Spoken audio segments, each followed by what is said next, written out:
saw Mikey kissing Mrs. Claus underneath the mistletoe last night. She didn't see him go out the window to the snow. He bailed again like ghosts of Christmas past from long ago. And Paige and Todd are gonna roast him so, just like chestnuts on your open fire. So here's the friends you know, romancing the pod show. Mikey kissing Mrs. Claus last night. Thank you for tuning into Romancing the Pod. You had us at hello. I'm Paige Wesley. I'm Mikey Randolph. And I'm Todd Schlosser. And this week, Paige made us watch The Preacher's Wife. So, Paige, tell us why you picked this movie. Okay, I had never seen this movie before, but it is incredibly famous, and the soundtrack is incredibly famous. Of course. And it was one that I knew we would have to do at some point because it's Whitney Houston. It's one of the multiple Whitney Houston romance movies, and we have not done any yet. I can't believe we haven't done The Bodyguard. Is that the one you're thinking about? Oh, God, we got to do Bodyguard. I had forgotten about that, and somebody asked me in the Facebook group, and I was like, I will do this. I promise I will do this on the show. I did do Waiting to Exhale on Black Card Rehab. Yeah, okay. I'm McCready. And we will eventually do that for sure. But for this one, I had never seen it. Didn't realize it was a Christmas movie until I was looking up Christmas movies like a week ago. And it came up and I was like, Christmas romance. Oh my God. And then I read the synopsis because I was like, this is one of the most famous soundtracks ever. I've definitely sung some of these arrangements in choirs. Like, of course. Let's do this, right? So then I looked up the synopsis and it's like Denzel Washington is an angel and then they have like an emotional affair. And I'm like, what the fuck is this movie? Yep. So that's why I picked it. Because I was like, there is a high chance for some bonkersness, but also we get to hear Whitney Houston sing. And so that's probably going to be pretty fun. So that's why I chose it. Did I enjoy watching it? No. There are some things I enjoyed, like hearing Whitney Houston sing. Yeah. But this movie is 2 hours long. Yes. It's long. So it feels like a Hallmark movie where there's like literally 20-minute chunks where I'm like, I don't think anything's happening. Yes. And there's like 12 plots going on. And like a bunch of them don't have a ton of bearing on the overall story. Because like the overall story is Courtney B. Vance has put his family by the wayside to try and make this church successful. And maybe he's doing it for the wrong reasons because it's about him personally feeling like he's accomplished something instead of just truly helping people. That's your main story. Right. And then within that you have, because he's kind of ignored his family, Whitney Houston is having to grapple with, you know, do I still love this person? How do we get through this as a couple? Okay, great. Interesting. Those two go together. That's an interesting story. Then you have the weird layer of an angel kind of like inciting their affair, which is weird, but still kind of goes. Like it's wild because we are sort of watching Denzel Washington date the preacher's wife. Okay, but who wouldn't fuck Denzel Washington? Oh my God, of course. But also, I also think Courtney B. Vance is attractive. Maybe that's just me, but I think he's good looking. No, he's a handsome dude, even with the weird mustache. But it's like semi-pro to pro league. Do you know what I'm saying? Like Denzel Washington is like, for like many, many years, one of the most attractive men probably in the world. Sure. Yeah, no, not denying it. But so that plot line kind of fits, but is still weird. But that's like Hallmark weird. I'm like, this is perfect Christmas weird. But then on top of that, you have the secretary who's also with the other guy, which is Loretta Devine in a minuscule role, which is too bad because she's hilarious. But she's great in it, though. She kills it. She's great in it. Yeah. Pretending to not be able to sing. That's very funny. then you've got their kid and his best friend who goes to Child Protective Services and comes back. Hakeem. Yeah, you've got Hakeem. Then you've got Billy, who's like is going to go to prison for something he didn't do, and we see that he didn't do it. Yeah, he absolutely didn't. And then we've got Gregory Hines not dancing at all in this movie. Don't know what that's about. Closing the community center, but also he's got this big development that he's building. There's all of that is also happening. But then every once in a while, we just pause for Whitney Houston to sing the most beautiful songs ever. And so you're just kind of like, what is really happening here? So like, unfocused is a word I would use to describe this film. It needs a real strong editor, is what I would say. Yeah, probably. You could cut an hour out of it. I wanted her to get knocked up by Denzel Washington and have an nephilim. Oh, wild. This is how it happens. You know what I'm saying? I felt like they didn't quite take that storyline far enough, but it also felt weird as is. So I was like, when you do a half step in that direction, you either have to go all the way with it or like not do it at all. As someone who has been accused of having an emotional affair with someone who I was not having an emotional affair with, but upon looking back on it, I could definitely see how they were having an emotional affair with me. I felt bad for Denzel in this movie. As someone who has been someone's backup plan many times, I am an angel that blesses your life. I would say Denzel is the one making it happen. Like, he's the one kind of pushing it. I don't think he realizes that, but yes, he definitely is. Well, it's Whitney Houston. Yes, it is. But at a certain point, he definitely realizes it. And she's going with him to all these things and is like, well, my husband did that. Like, it's not like she's actively seeking his company. He's kind of inserting himself. And then at a certain point, like with the ice skating, I think he causes the traffic. Like, I think he starts to interfere. Yeah. I think it does like a decent job of showing how like you can be friends with the opposite sex, but then once you start getting like too close, like if one of them is married, things can get a little weird. You kind of like have to like put some distance there in that relationship. I think he is definitively trying to date her. Like, it definitely seems that way. Like, it's way more than just friends. I would have liked that movie better because that would be fucking bonk. But like, you know, the movie has like it bails itself out. So Mikey wants a version of this. It's just called An Angel Fucked My Wife. I want It's a Wonderful Life where Clarence comes down and fucks everyone. But that's what I mean by it. Like, it's a weird half step where you're left debating. Yeah, because they'll be like, I have to go do this. Take my wife dancing. And I'm like, why would you tell him to do that first and off? then get mad that he did and then get mad. And I was like, they just put that line in to like make it okay as like a backstop to like, maybe people won't know it's weird if he's like, take my wife out. Right. I'm like, you're a stranger from last week. Why would you tell him to take your wife out? But he does. That is weird, though. Like, who says this to a man as attractive as Denzel Washington? Yeah, by all means, take my wife dancing. If that was like a fugly angel who was coming down and like one wing's clipped off and he's got like... So yeah, like if he's a meth addicted angel, I could see maybe doing like that. the one real crusty hormone monster at Big Mouth. Yeah. Yes. But like, yeah. That would be so funny. I'm just trying to think of that. I'm like, how attractive that person is and be like, I've got plans tonight. Will you take my wife out? Brad Pitt? No. Yeah, like never do that. Yeah. I would be texting my wife, do not hang out with Brad Pitt. It's not okay.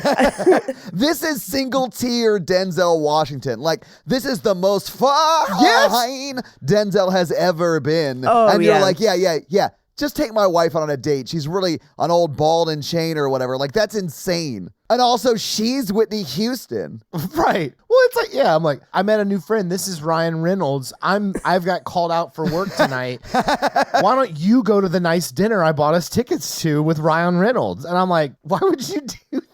Like,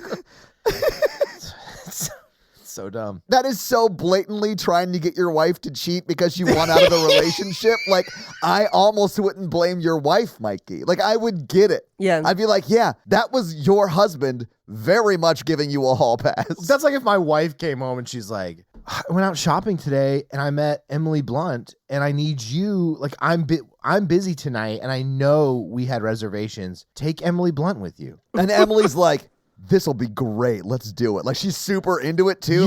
Yeah. I'd be like, all right. I think I'd be back in a horror movie. Like, someone's going to murder me tonight. Yeah, I would also assume that I was going to end up in a bathtub full of ice. She's like, I've been working out. Here's my abs or whatever. Like, you're just like, Hey, I promised Emily Blunt I'd do couple stretching with her, but I'm busy. So, Mikey, do you mind if you do couple stretching with Emily Blunt? I'm going to go do this. What's couple stretching? Okay. Well, yeah, sure. I like to help people.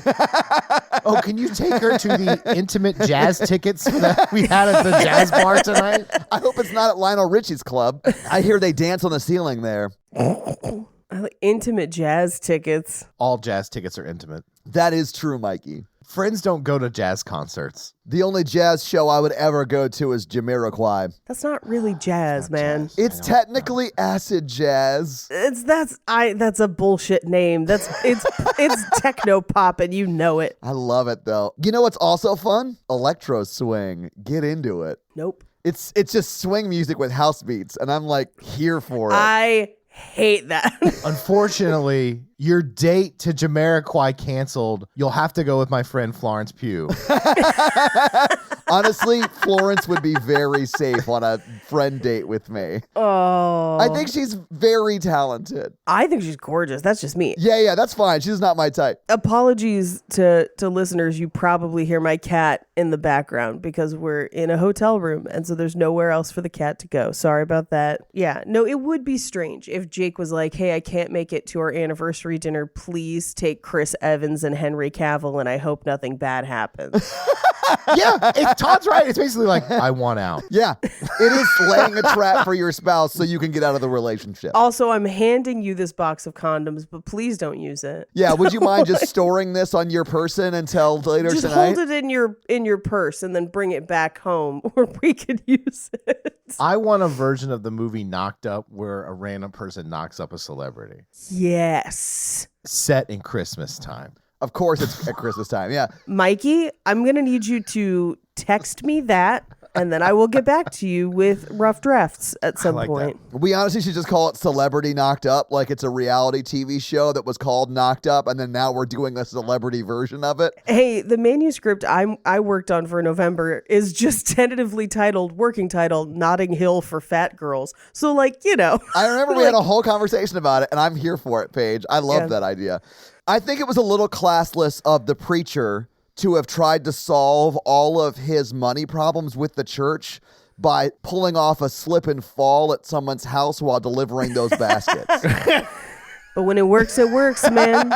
Not only did he slip and fall, and then he made Whitney Houston fall, and like that's just putting the world's best voice in danger. Look, my fingernail's fixed. Yeah, your fingernail does look better. Do you have anything to say about what we were talking about? No, I didn't pay attention during the scene where he slipped. So I'm going to have a lot of random thoughts. We slipped and fell, but also we got mesothelioma from the boiler room.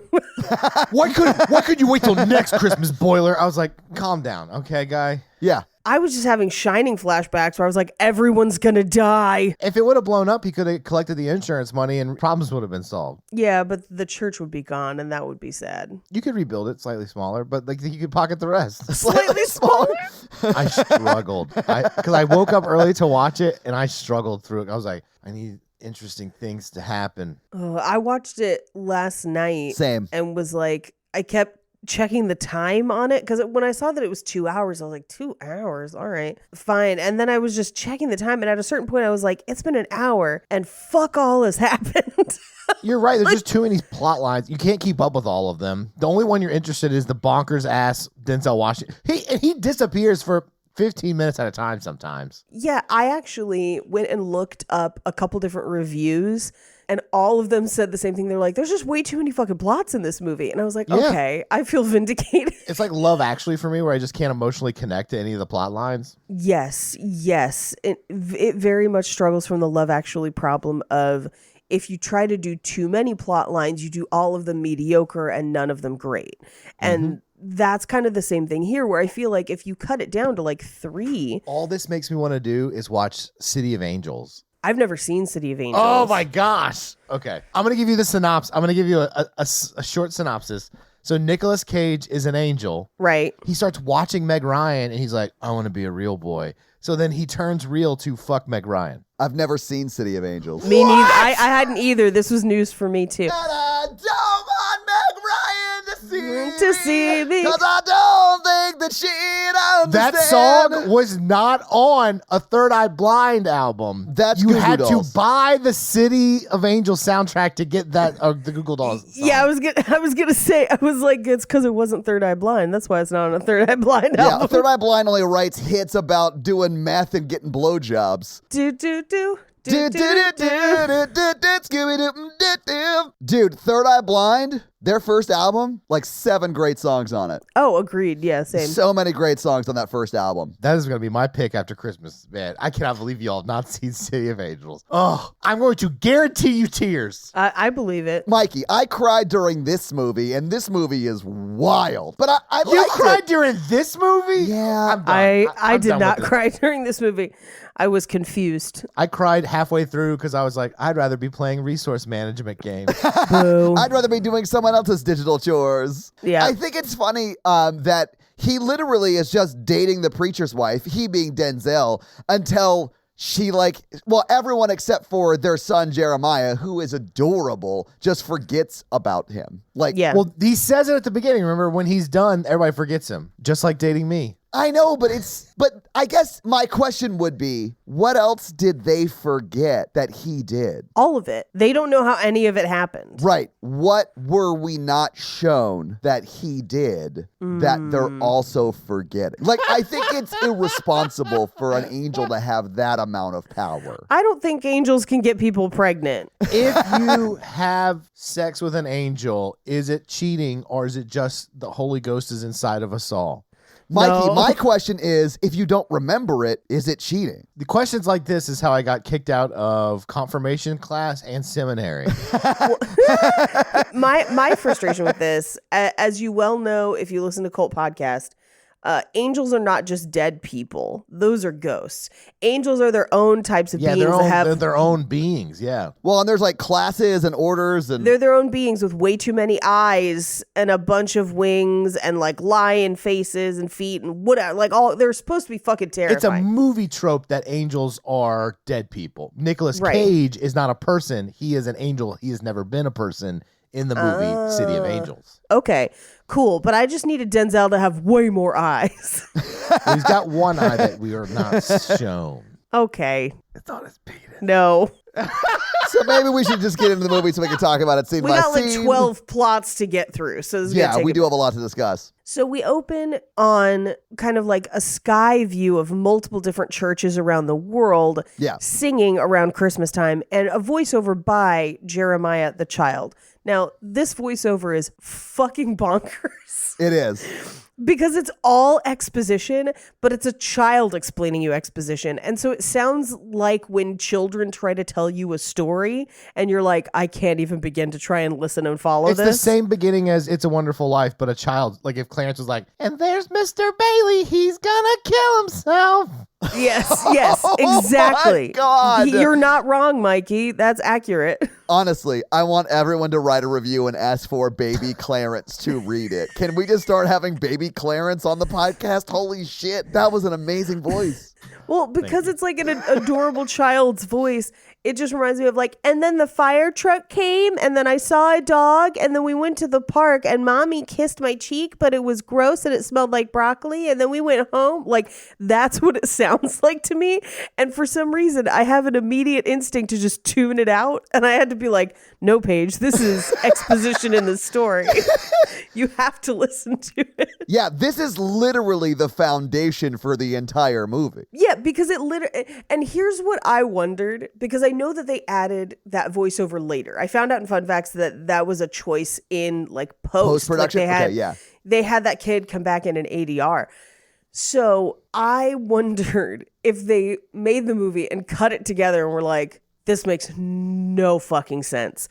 We have to have this kid come in and explain what's going on because he's the only one who remembers because that's part of the story or whatever. Yeah. And so that's why they did it, because this portion is all like, and an angel came down to help us, but I'm the only one who remembers, so I'm going to tell you about it. And you're like, what? And nobody believes me. And I'm like, well, you sound like a Nobody 7-year-old believes me. talking like a 7-year-old does. Like, I don't think people would believe a 7-year-old if they're saying an angel came and dated their mom while their dad was a workaholic. One time I saw a dog and that dog was a ninja and he gave me a ninja star and I made a Exactly. wish upon it, but then I lost it. But then I'm definitely going to get my wish at Christmas because I want a bike. Yeah, no one's listening. No one's believing that. I now want to know what happens when you wish upon a ninja star so badly, Paige. Your wish comes, but when you least expect it. When you wish a ninja Just star. makes no difference who you are. Anyway, so this kid gives us the rundown of like, this shit's gonna be crazy. And he's like, this is true. Names have not been changed. No one believes me anyway. I was like, this kid doesn't know about like having to change people's names to protect their identities. Like, or this kid is watching way too much Unsolved Mysteries. I know, right? Well, his parents are never home. But he's always with his grandma who wants to play Monopoly with real money. She was one of my favorite characters in this movie. I love her. She is great. Yeah. When she was like, if you don't leave, I will break my hip until the year 2000. Like, I loved the way she handled Denzel. Yeah. So funny. So we zoom in to church on Sunday. And this is St. the church that, St. Matt's, where Jeremiah and his parents, Whitney Houston and Courtney B. Vance, go. Can I just say this really quick? Because we're doing all these zooms into the churches and the zoom in of St. Matt's to the credits, right? And like, Right. you know, you're seeing all the names that you expect to see. And then you see the choir, like they just gave, they give the choir like the same billing as like Whitney Houston does. And I was like, that's so weird. Why would they do that? And then you hear them and you're like, I get it. Paige, literally, like 3 minutes from then, when they're like singing in the sermon, like they're like doing, like, I was like, oh, this is why they deserve that. Like, they're so fucking good. Like, I was so blown away. But at first I was like, that's weird, right? And then I was like, no, I get it. That's cool. You earned it. Yeah, absolutely. So we close in on St. Matt's and Jeremiah's voiceover still going. And he's like, you know, this is my mom. Her dad used to be the pastor of this church, but now it's my dad. So we're kind of getting the backstory of like, you know, she got married and then he took over when her dad passed. So this is her dad's church. So there's like an extra layer of sentimentality there. So it's not just a building to her, basically. Right. And she's singing and she's amazing because it's Whitney Houston. Yeah. And he's giving us a rundown of like his whole family in the audience. He's like, this is my grandma. People say that she needs a man. I was like, as a child, why do you know that? But also, if she wants a man, she should get one because I love her. Yeah. Get your life. Smoke as much as you want. Like, just This house has too many rules. So like when she said that, I was like, I like this lady. She's funny. Also, it definitely used to be her house. Oh, yeah, absolutely. I didn't even think about that, but you're right. Yeah, it's essentially the parsonage. Like, it's the house right next door to the church where whoever the pastor is living there. And it's also where the church offices are. They're all kind of in that same building. So she's visiting, but that definitely used to be her house. Yeah, that would be a weird dynamic. That's wild. Okay, cool. Yeah. But as all this is going on within the church, they're tithing. So the choir is performing for them to gather donations. Yeah, that's pretty common. You'll do that while you're passing around the plate. Yeah, and I do think that this is a good example in a movie of like a church getting donations and then like those donations are clearly going to community programs, which is what it should be. Yeah. You know, where like if you're going to be a tax-free organization, you should be, you know, helping in the community. This church definitely is. Looking at you, trendy white people, where your donations go to your pastor's $700 jeans. Here's what I'm going to say, because I've been in many churches, and many of the churches I have been in have presented a full accounting of where stuff goes, where they tell you where the money's going.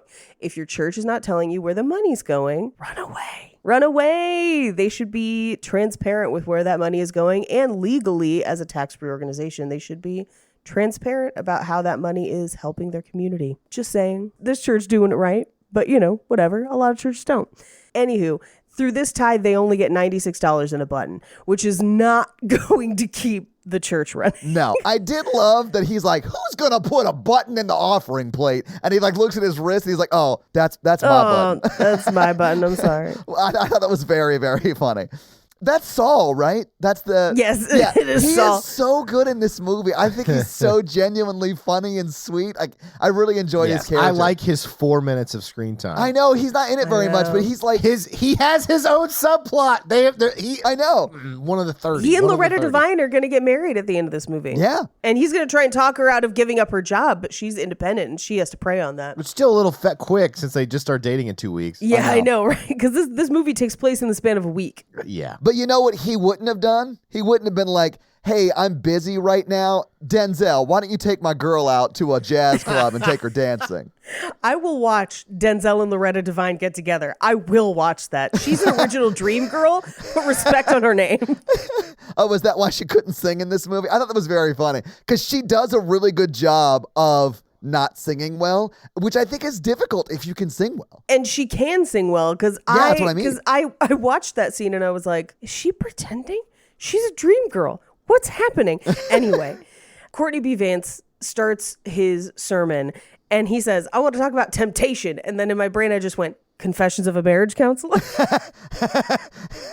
I forgot that Confessions of a Marriage Counselor, the title of that movie actually is Temptation, : Tyler Perry's Temptation, : That's right. Confessions of a Marriage Counselor. But no, he continues. He's like, Temptation of the Soul. And Whitney Houston recognizes it because we will find out it is one of her father's sermons that he is kind of giving again. Reusing. And so she leans over to the band director and is like, follow me. And so they're singing along with the sermon. And it's awesome. It is so cool. I saw a couple reviews. I was telling Mikey I pulled reviews to see if everyone else felt like I did and there were too many plots. And yes, everyone did. Yeah. But one of the things that a couple reviews mentioned is they were like, they keep just finding any reason for Whitney Houston to sing. I was like, yes, it's Whitney Houston. And honestly, those are the parts of the movie that like really shine for me because she was a once in a generation voice, man. Like she was so good, like Aretha Franklin levels of good, like amazing. So it's just good. So anytime she was singing on screen, I was smiling and having a great time. I could have sat there and watched it for an hour and a half. Yeah, honestly, the only thing that could have improved, like, I mean, let's say that you're not going to get rid of the too many plots, but you want to improve this movie, is for her to sing more. Like, I was like, we have a great, like, Joy to the World at the end, and I was like, can I get an Angels We Have Heard on High, or maybe a Hallelujah chorus? Like, please, or like a Oh Holy Night. I know that's Mariah's song, but like I will hear it. Like, please. Yeah, do whatever. Or I will always Jesus you or whatever. I don't care how we make it Christmassy. We just like, Technically, if Jesus sang it, it would work. Oh my God, that's how you do it, Mikey. You have Whitney Houston come out dressed as Jesus. You're a genius, Mikey. I love that you thought of that.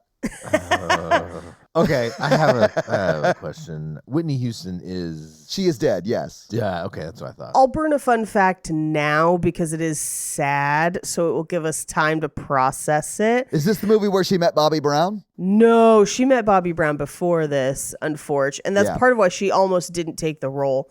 So in a 2009 interview on the Oprah Winfrey Show, she has said that by the time this movie started shooting, her cocaine and other drug habits had gotten so bad that there was never a day while filming in which she had not done drugs. So like when she's kind of just like sweating through her wig, that's real. Like that. And it is classic Whitney. That was the thing she was known for was the sweat, but that's part of that was a lot of cocaine use. But she also doesn't initially take this role. She didn't really want one because she felt like she couldn't relate to the character. And she said in that same interview and a couple other ones that in real life, she wasn't attracted to nice men like Reverend Biggs or Dudley, and that she would be uncomfortable dressed as a middle-class housewife. And the only thing that she felt like she related to in the movie was Julia's love for her family and her church. Okay.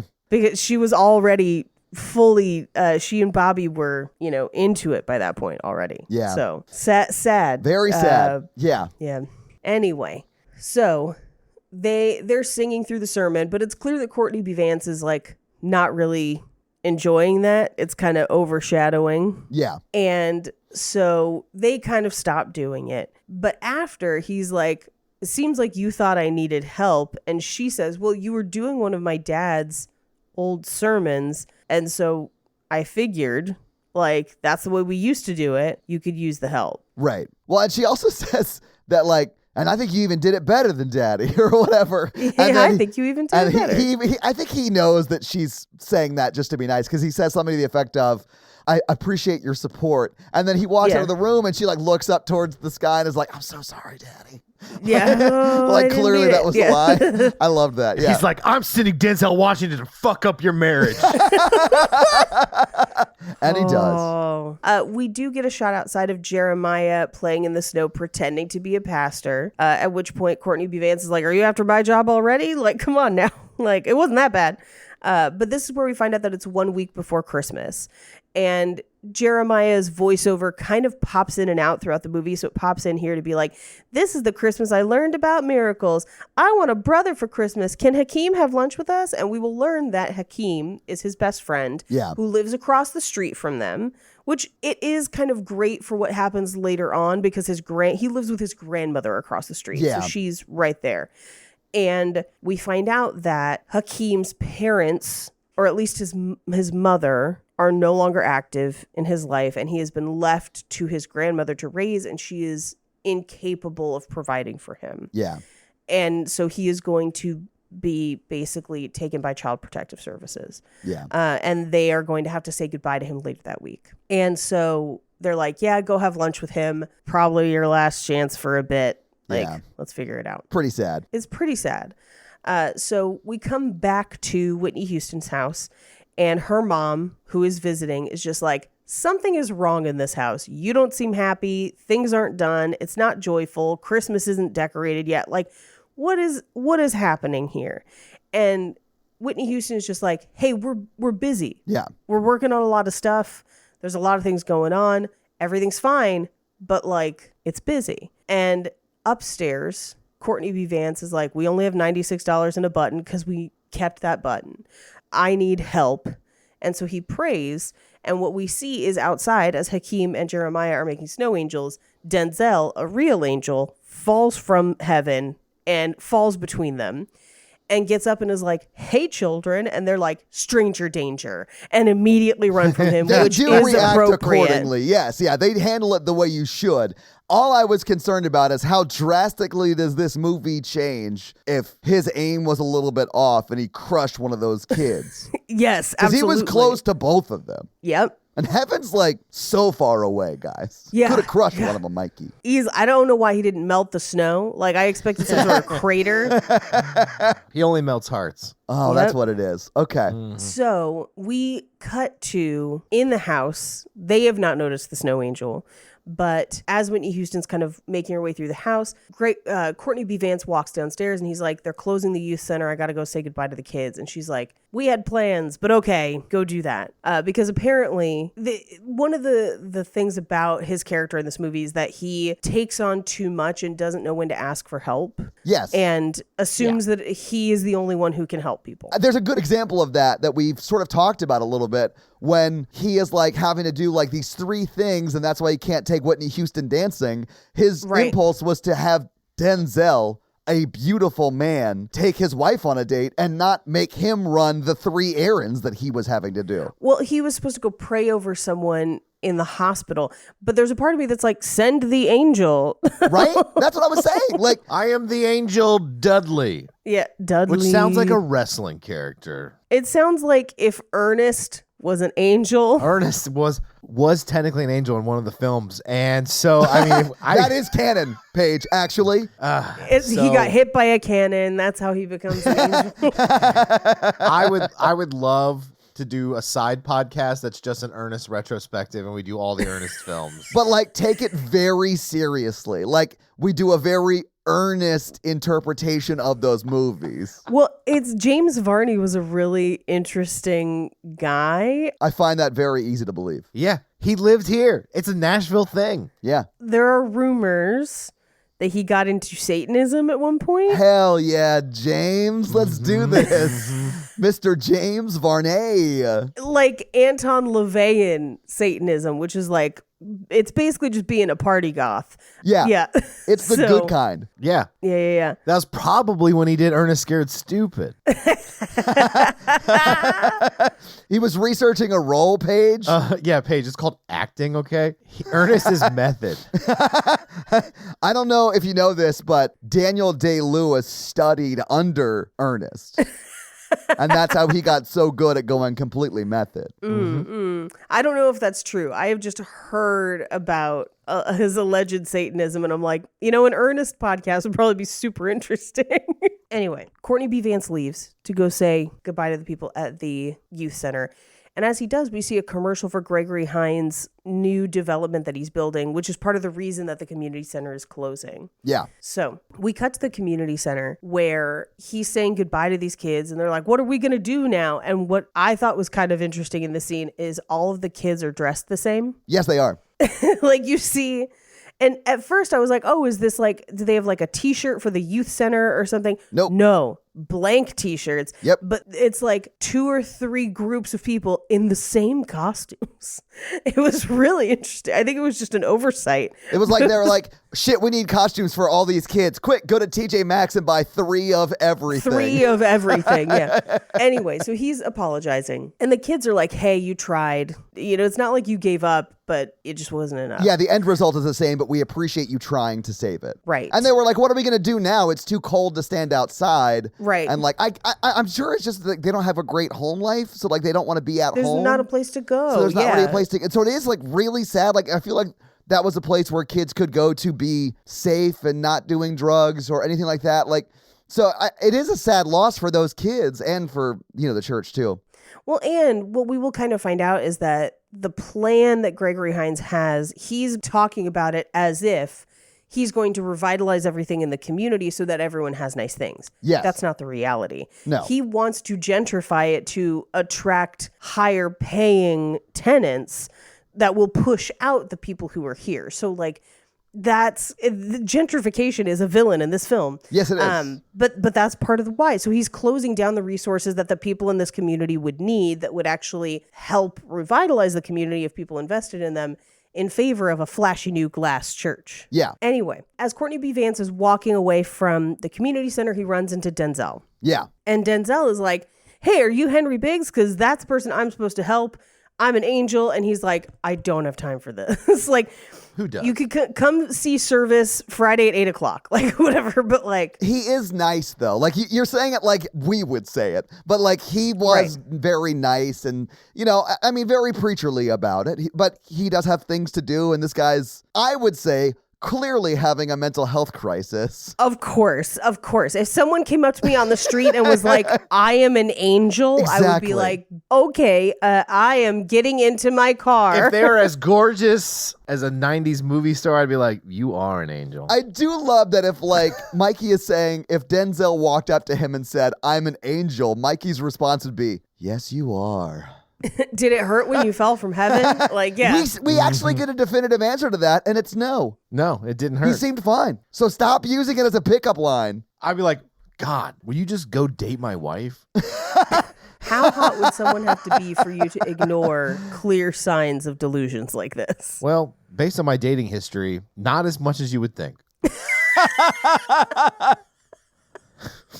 That's a shockingly honest answer that we're probably going to have to cut out. Yes? I would love to leave it in. You can leave it in. Anyway, so of course, Courtney B. Vance is like, like I'm not dealing with your delusion today, sir. And he leaves. So Denzel walks up to a pizza place and is like, oh, I've been waiting a long time for this.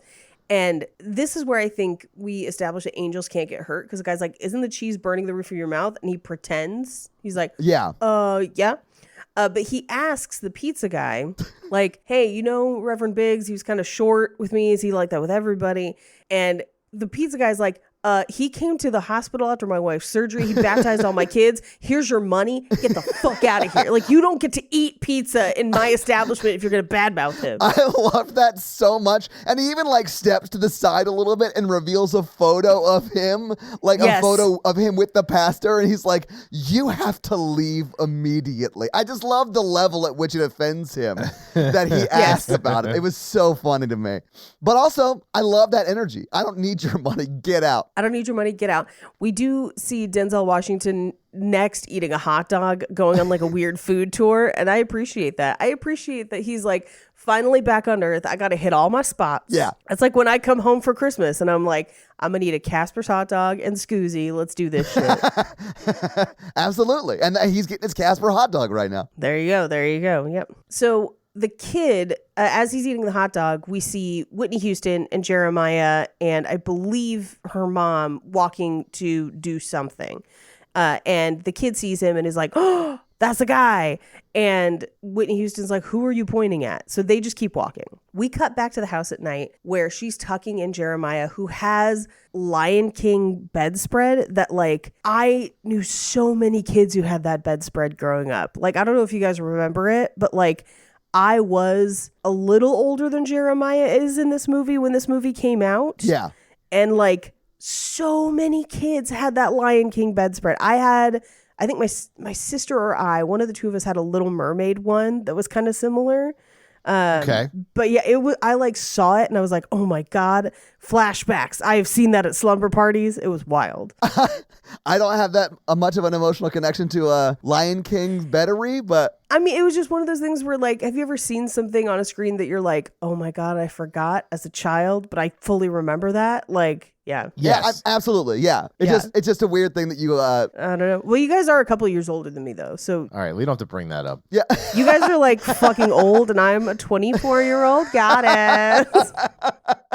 I think we should honestly spread that myth because A, it's funny, and B, It is funny if you to me. look at us, I feel like you could think that. Like, I feel like there is a person out there who would be like, I think Paige is mid-20s and Mikey and Todd are in their late 50s. I'm going to go ahead and distance myself from Todd on this one.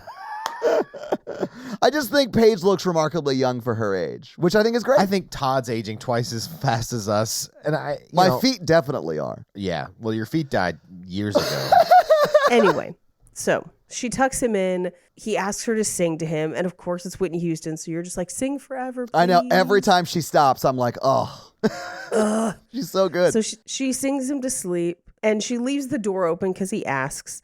And we cut to the next day where a car speeds down a street and people run out of a store, hop in the car, and they fire at the store as they run away. So it's like a robbery / drive-by.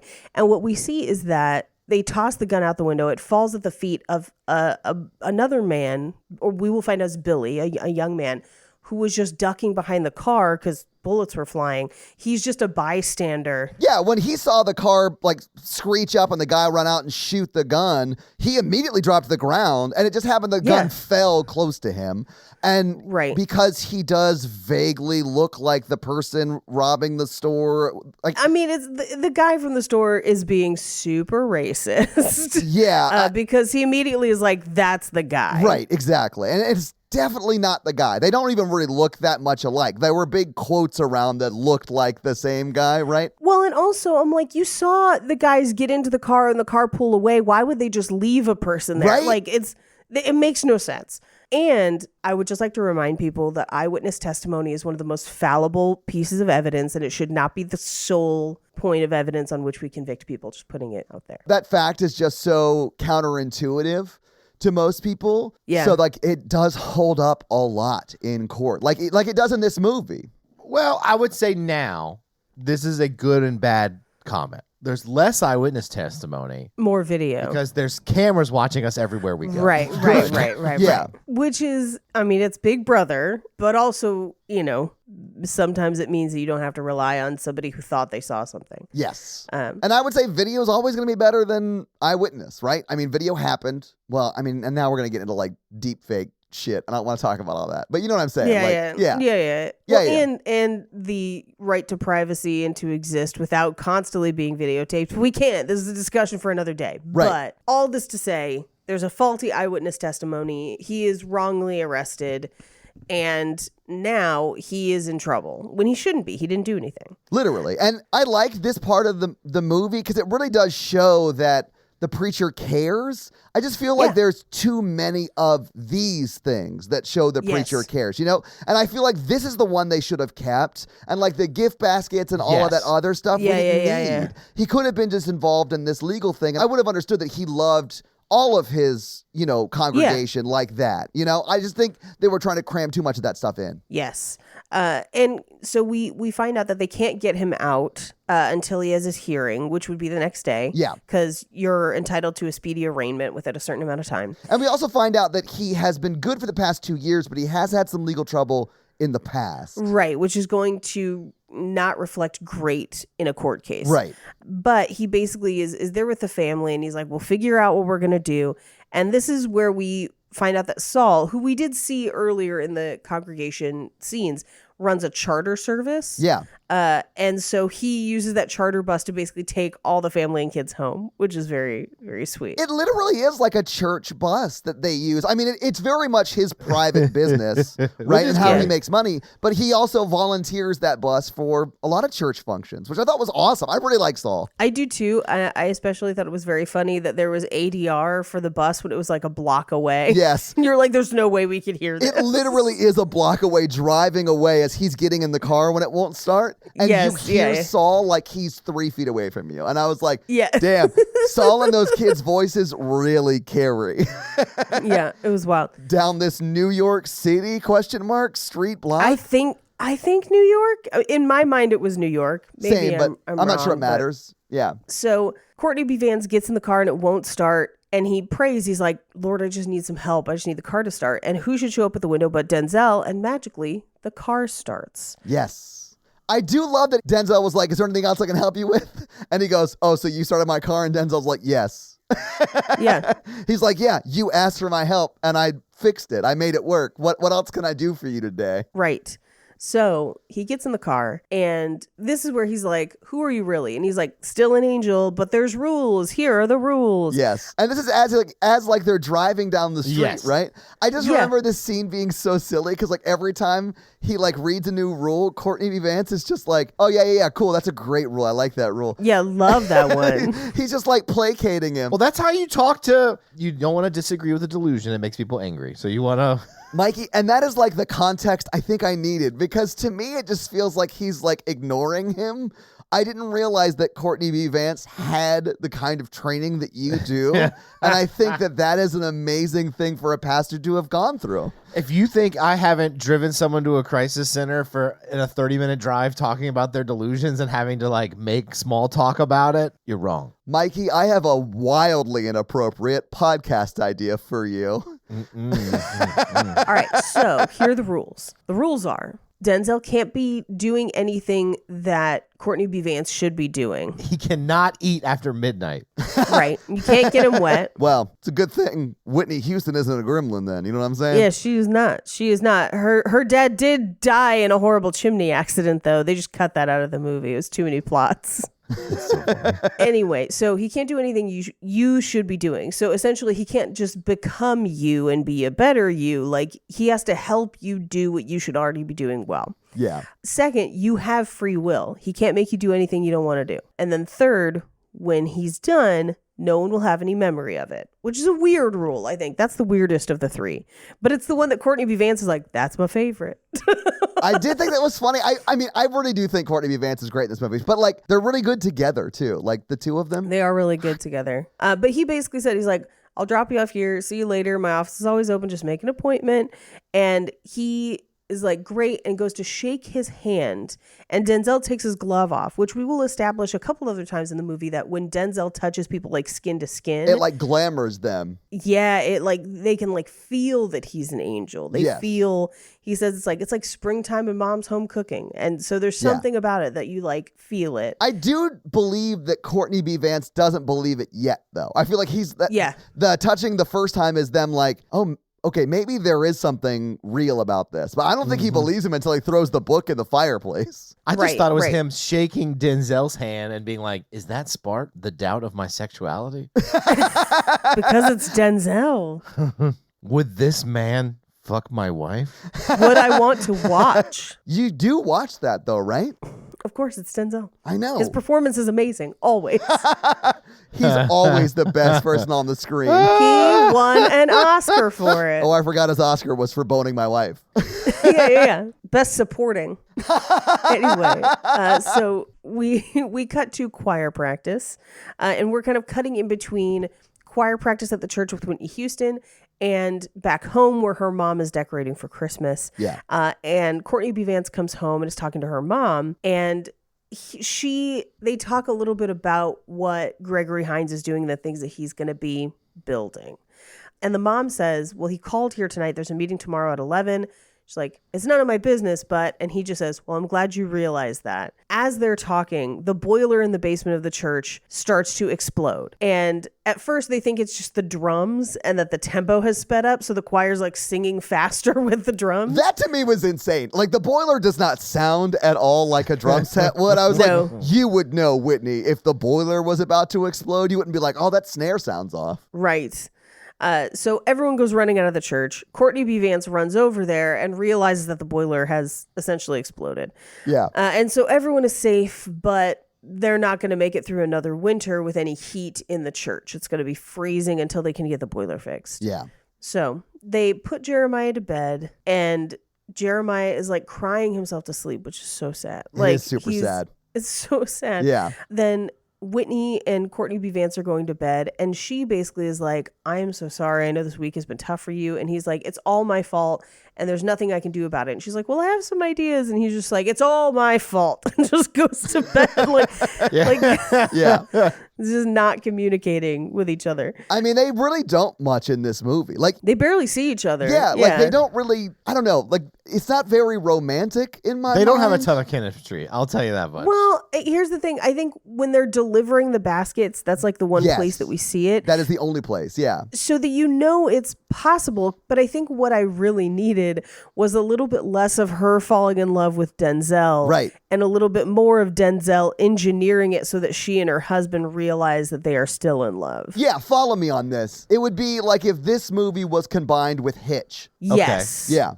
Because Denzel would be the guy who's like making them find that spark. Because I get, like, Whitney Houston even mentions, like, there's not much of a spark in their relationship anymore. So I get that Right. we don't really see a lot of like chemistry moments between them. But this movie is about how they figure a way to stay together. And it almost feels like this movie is like, here's how they stay together, not necessarily happily, but this is how they stay Right. together. And what I wanted was, like them falling back in love and finding that spark That's what I again. want. Yeah, Yes. like we just don't get that. We don't get enough of it. I think Yeah. the movie tries to give us some of it. But if you cut out the other 3 plots about how much the Yes. pastor loves people, like I get that. We don't need 5 of Denzel those. should have just hung out Yeah. with the husband, not other people. Like, unless he was doing something for the husband. Like, they should have been about their crazy friendship. You know what I'm saying? Yeah. The way I would have structured it if I was writing it is that he finds some sort of evidence that he thinks Whitney Houston is cheating, right? Yes, okay. And asks the angel for help because he feels overwhelmed. He feels like he's not spending time with her. Like he realizes that something's not right. Right. The angel kind of helps him work through it and win her back. And then we find out she wasn't cheating after all. It was a misunderstanding. But thankfully, they are now in a position where they are together. They have better communication skills. They've revitalized their relationship. Yeah. And then Denzel wink and nods and goes back. You know, like that's what I wanted. But That's not what we instead got. we get this weird half step. Anyway, so we cut to the next morning and Loretta Devine comes in with the mail, but like people like aren't speaking. Like it's gotten so bad that it's like they're mad at each other. They won't talk about it. They're not communicating and they're just kind of fighting. Yeah. And her mom is all up in their business, which is another thing too, where like if you are having a rough time in your relationship, other people who are not a part of the relationship butting into it can make things worse. Well, especially someone who's going to have is, she's like a mother or a mother-in-law, depending upon who we're talking about, right? So like, there's probably going to be a clear person she's going to side with. I don't know. I feel like that's not going to be helpful either way. You need two people in the relationship to work it out. You don't need any third party. Well, but and that's the thing, because as the third party, the third party's looking in and saying, in love, I have to speak out if I think the person I love is in a relationship that's harmful to them. Yeah. So like, I understand that impulse. Same. And you need people to do that, especially if something's abusive or whatever. But within a relationship, if we're just having like a disagreement, we have to work through things. You need to work it out with the person you're in the relationship with. Yes. That's the only person that can help you solve that problem, essentially. Yeah. Unless it's a therapist, sure, but you have to communicate with the person who's in the relationship with you. But Mikey, it sounded like you realized something. I'm kidding. Oh. Anyway, we find out that Billy's bail hearing is at 9:30. The meeting with Joe Hamilton is 11, and then he's supposed to meet Whitney Houston at 1. Yeah. So he leaves to go to the hearing. Whitney Houston's mom is like, "Are you ready to tell me what's going on?" And Whitney Houston is like, "No, it's not your business." So we cut to after Courtney B. Vance leaves for the bail hearing. Denzel shows up and goes to the church office where he meets Loretta Devine. And he's like, "Oh, I'm his new assistant." And she's like, "I'm the assistant. Oh my God, am I out of a job? Like, what am I doing?" Spirals so fast. It's so great. Like the way she is like spinning, which I mean, in her mind, she's lost her job and has all these bills to pay for. Like I understand that panic, and she is definitely feeling it. But also within that, he's like, "Let me get you a cup of coffee," and then he goes and like gets the coffee to work, and she's like, "I've been trying to make that thing work for 6 weeks or whatever." Like, so she's like also having these other sidetracks in this, "Oh my God, I'm losing my job" sort of monologue thing that was very funny to me. Very, very funny. And this is where she's singing badly, even though she is a singer. Yes. Which, again, also hilarious. Yeah, the scene sort of starts off with that. Yeah, because he walks into that. Yeah. And what we will find out is that he assures her that she's keeping her job, but then also gives her the day off, which is pretty fun. Yeah. We cut to the courthouse where the judge just immediately ignores that case, sets bail at $25,000, which they can't afford, and it's a huge big deal. And she just moves on to the next case. Cause even if you had a bondsman, that's $2,500. Yes. Yeah. And then you wouldn't get that back. Yeah. Yeah. And that's typical. I couldn't say exactly it's always 10%, but it's usually around 10% of what the actual bond is or bail is. Right. Sorry. Yeah. Right. Back at the house, Hakeem is over for lunch and they show up to take him on the train, and it's super sad. So sad. This breaks my heart. Like, it's this kid's best friend, and he's like, in his mind, never going to see him again. It's so sad. It's the best acting of the film. Honestly, I mean, I don't like that you're sliding Denzel like that, but sure. Yeah.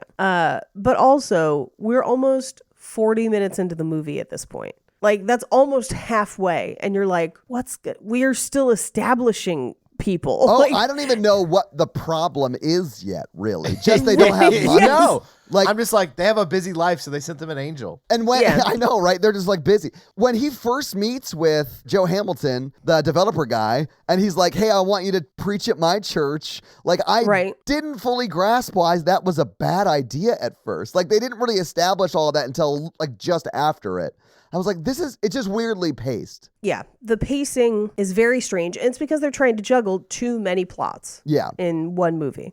Anyway, so Hakeem leaves and Denzel Washington is like, "Lord, I know you have a master plan, but sometimes it's tough to figure out." And he's sad. Like, he knows the kid's going to be sad and that it's going to be rough for Hakeem. So he comes downstairs and Loretta Devine introduces him to Whitney Houston and her mom. And they're like, "Who sent you?" Like, what? And he's like, "Oh, no, the big man, the guy in charge." And they're like, "The church council." Perfect. Yeah. He wrote to them months ago asking for help or whatever. Like, I love how they give him his backstory that he needs here. Absolutely. It's kind of perfect for him. But this is where Whitney Houston's mom is just like, "That's a good looking man." Which, by the way, Jennifer Lewis is Whitney Houston's mom, and like, legend. And she is hilarious in this and hilarious in so many other things. Yeah. She's great in this movie. But she's like, "He is good looking."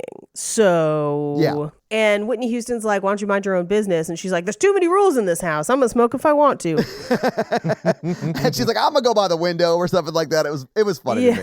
So meanwhile, Dudley goes to talk to Jeremiah, and he's like, "Hey, I'm here to help your father." And Jeremiah is sad because Hakeem is gone, and he's like, "Well, hey, let me fix your ambulance toy.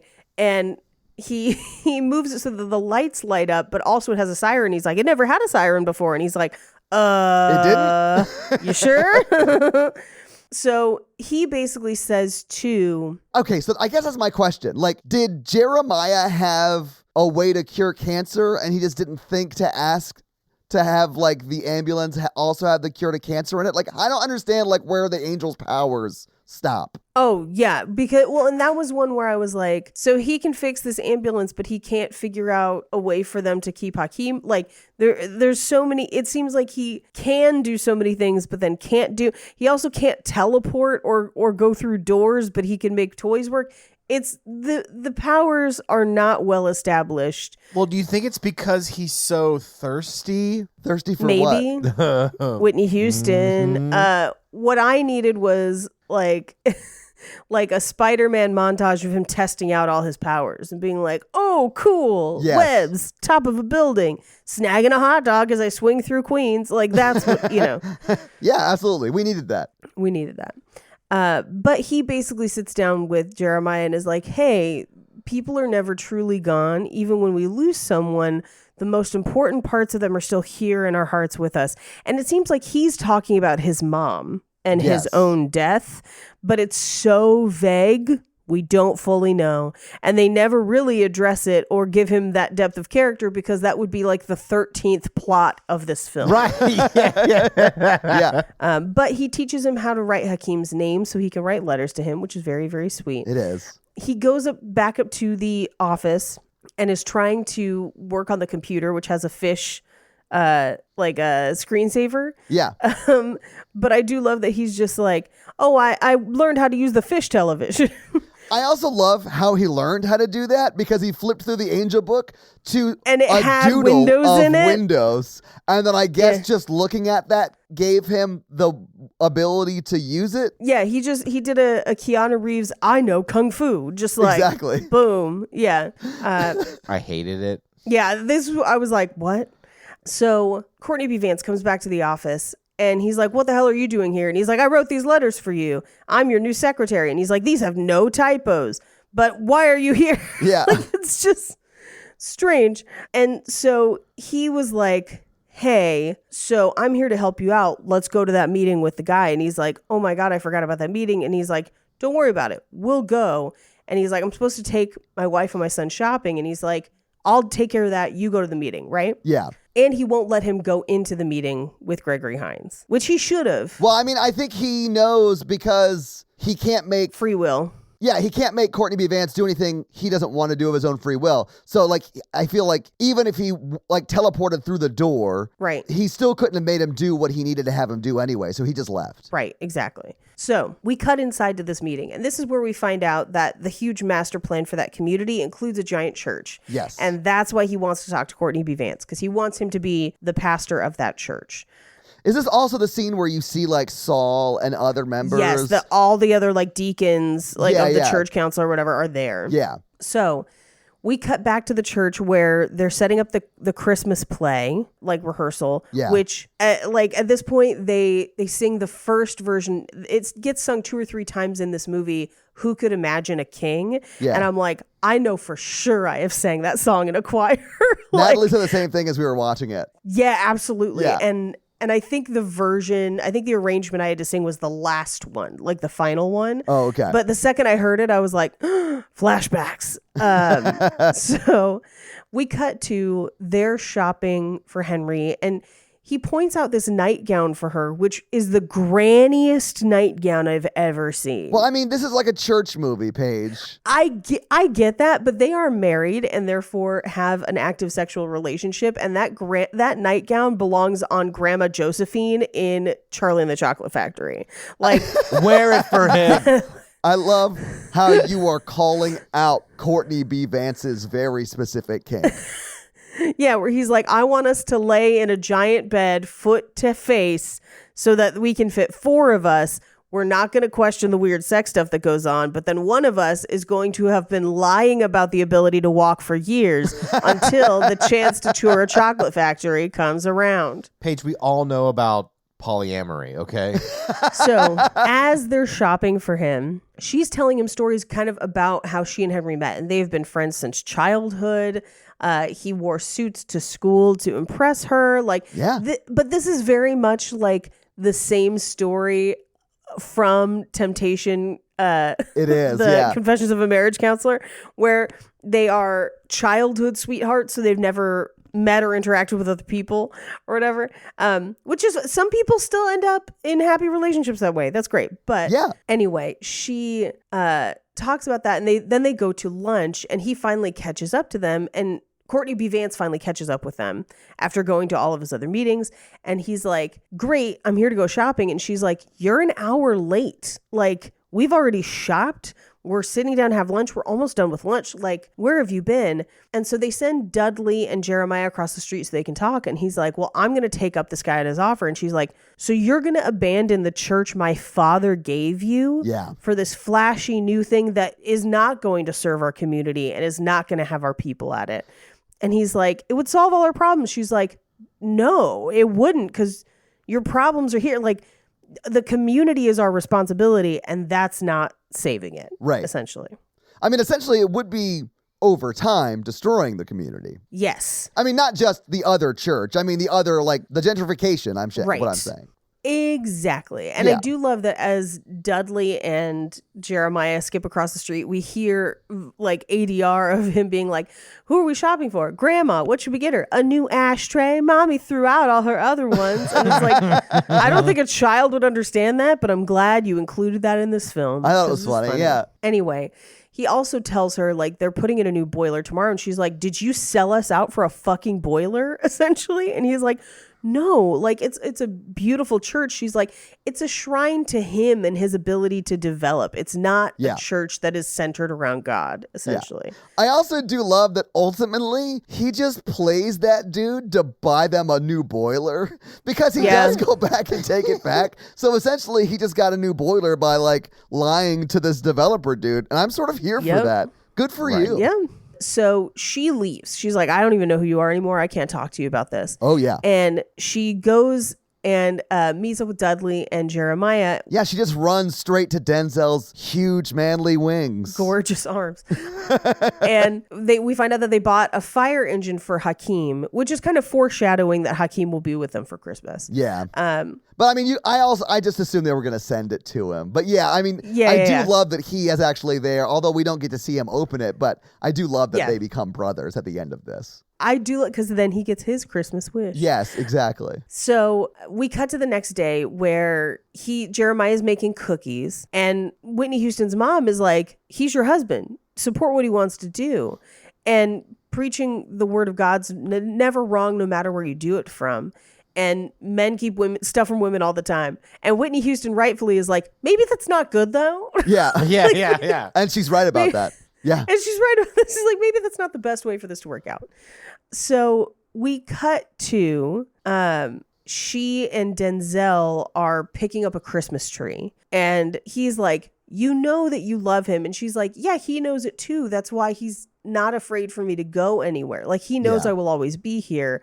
And so he didn't consider my feelings because he didn't think it would matter, which is the thing. This is one of my favorite scenes in the movie because we get to see Denzel do these like cute little hops so he can see her over the car and the Christmas tree while they're talking. Yes. And I'm like, oh, Denzel, you make everything look classy. So great. Wonderful double-breasted trench coat. Amazing. I know, dude. Just 90s stylish. He looks so great. I think this is where the tide starts to turn and he starts actively pursuing her. Me too, because up till this point, it's very much the conversation between the two of them are like very focused on how can I fix their relationship. And then later it becomes more about, tell me more about you, Whitney, right? Yeah. Yeah. Well, and this is where he's like, have you ever had your palm read? And it's an excuse for him to hold her hand. Well, so like sort of shake her hand or whatever. Yeah. But he basically says, I see a beautiful woman with a good heart who would have everything she ever wanted. And she says, do you see Henry in me? And then he just says, oh, it was so hot I had to let it go. Like,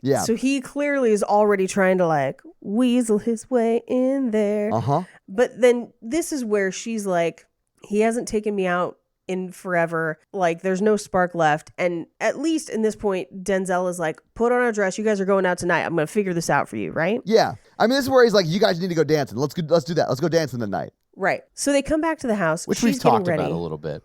Yeah, a little bit. Courtney B. Vance comes home and he's like, you got to take her out dancing tonight. He's like, no, I have a bunch of other things to do. You take her out dancing. Bad move. So crazy. Yeah. Like, why would you ever do that? But whatever. We talked about it. Yeah. Anyway, so she and Dudley end up going together. And as they're leaving the house, her mom is like, don't worry about us. I'm going to give him a hot bath and then we're playing Monopoly for real money. She's so great. So great. So good. I mean, good in everything, but very good in this. Very funny in this. So she's like, oh, so Henry's not coming? He's like, no, we're going to go out dancing. And she's like, all right, fine. So they go to Jazzy's. We will find out that this is the place where she and Henry used to go a lot and where he proposed to her. Yeah, I was about to say where they got engaged, right? Like, it's a very special place for them. And they start dancing, but Denzel clearly died in the 20s because those are the dances he knows. I mean, he is like one step from doing the Charleston. Like, it's insane levels of dancing. He's like, it's the Popeye. Yeah. Doing the Popeye. Which I don't know when that's from. I guess we could probably look that up, but. I think it's made up for the movie. Oh, okay. I could be wrong. But anyway, in walks Lionel Richie. And you're like, Lionel Richie's in this? And then you're like, oh, right, he was in the credits. So Lionel Richie, who his name is Bristlow, is his name. Single name like Cher. Yes. He apparently is friends with Whitney Houston and Henry and is married. So this is not like a rival or whatever. We never meet his wife, but he does talk very highly of her. Right. We find out that Henry helped him get to Paris, which made his career take off. So now he's back running the band at this restaurant just for a minute. And it happens to be coincidence that he is there the same night Whitney Houston and Denzel are. Yeah. And he's like, you should hear her sing. And Denzel's like, oh, I know. And he's like, no, like, you don't even understand. Like she sings church shit now, but like, you should have heard. And he's like, do you still do it in B? Let's do this. And just immediately gets her to sing I Believe in You and Me, which is just like brings the house down because it's so good.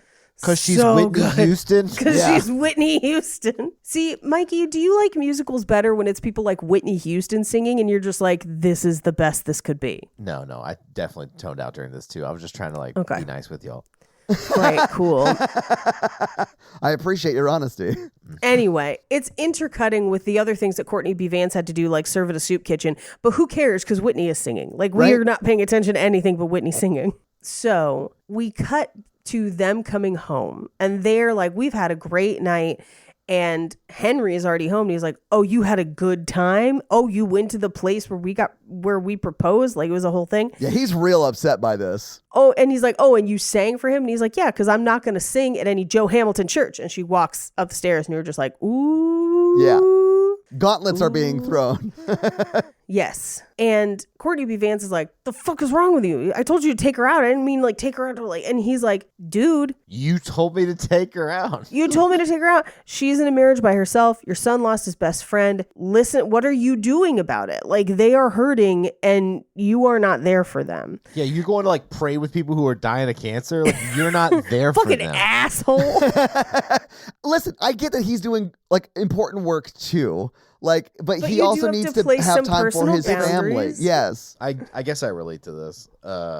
With the last year specifically, I have not had a lot of time for life stuff because I'm always answering the phone or always going on calls. And if I had a family, I would assume that would have caused a big rift. But luckily, I'm going to die alone. So there you go. Save some people that pain of that. Gotta love that silver lining, Mikey. Yeah. Oh, yeah. I'm an optimist, as they say. Mikey, we'll find you somebody. Anyway, so we cut to them making Christmas baskets. Yes. Like as a family, like almost everyone's there, I think. Right. And it reminded me of there's a bunch of companies that do this around the holidays where you pack up like self-care kits basically of like socks, toothbrush, toothpaste, deodorant, like whatever to hand out or whatever.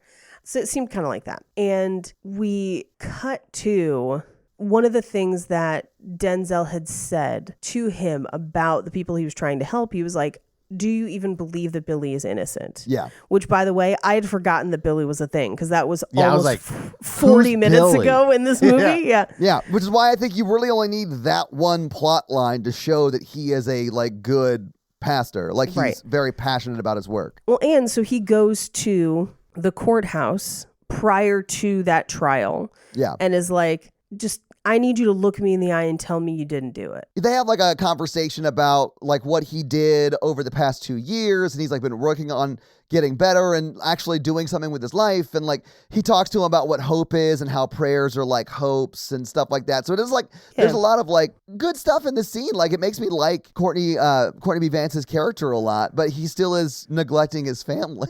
Yeah, well, and then he just walks into an active courtroom and is like, I know we're not litigating this case today, but I demand to speak. And more or less, it is implied that he convinces that judge in between ruling on whatever court case she's supposed to be ruling on.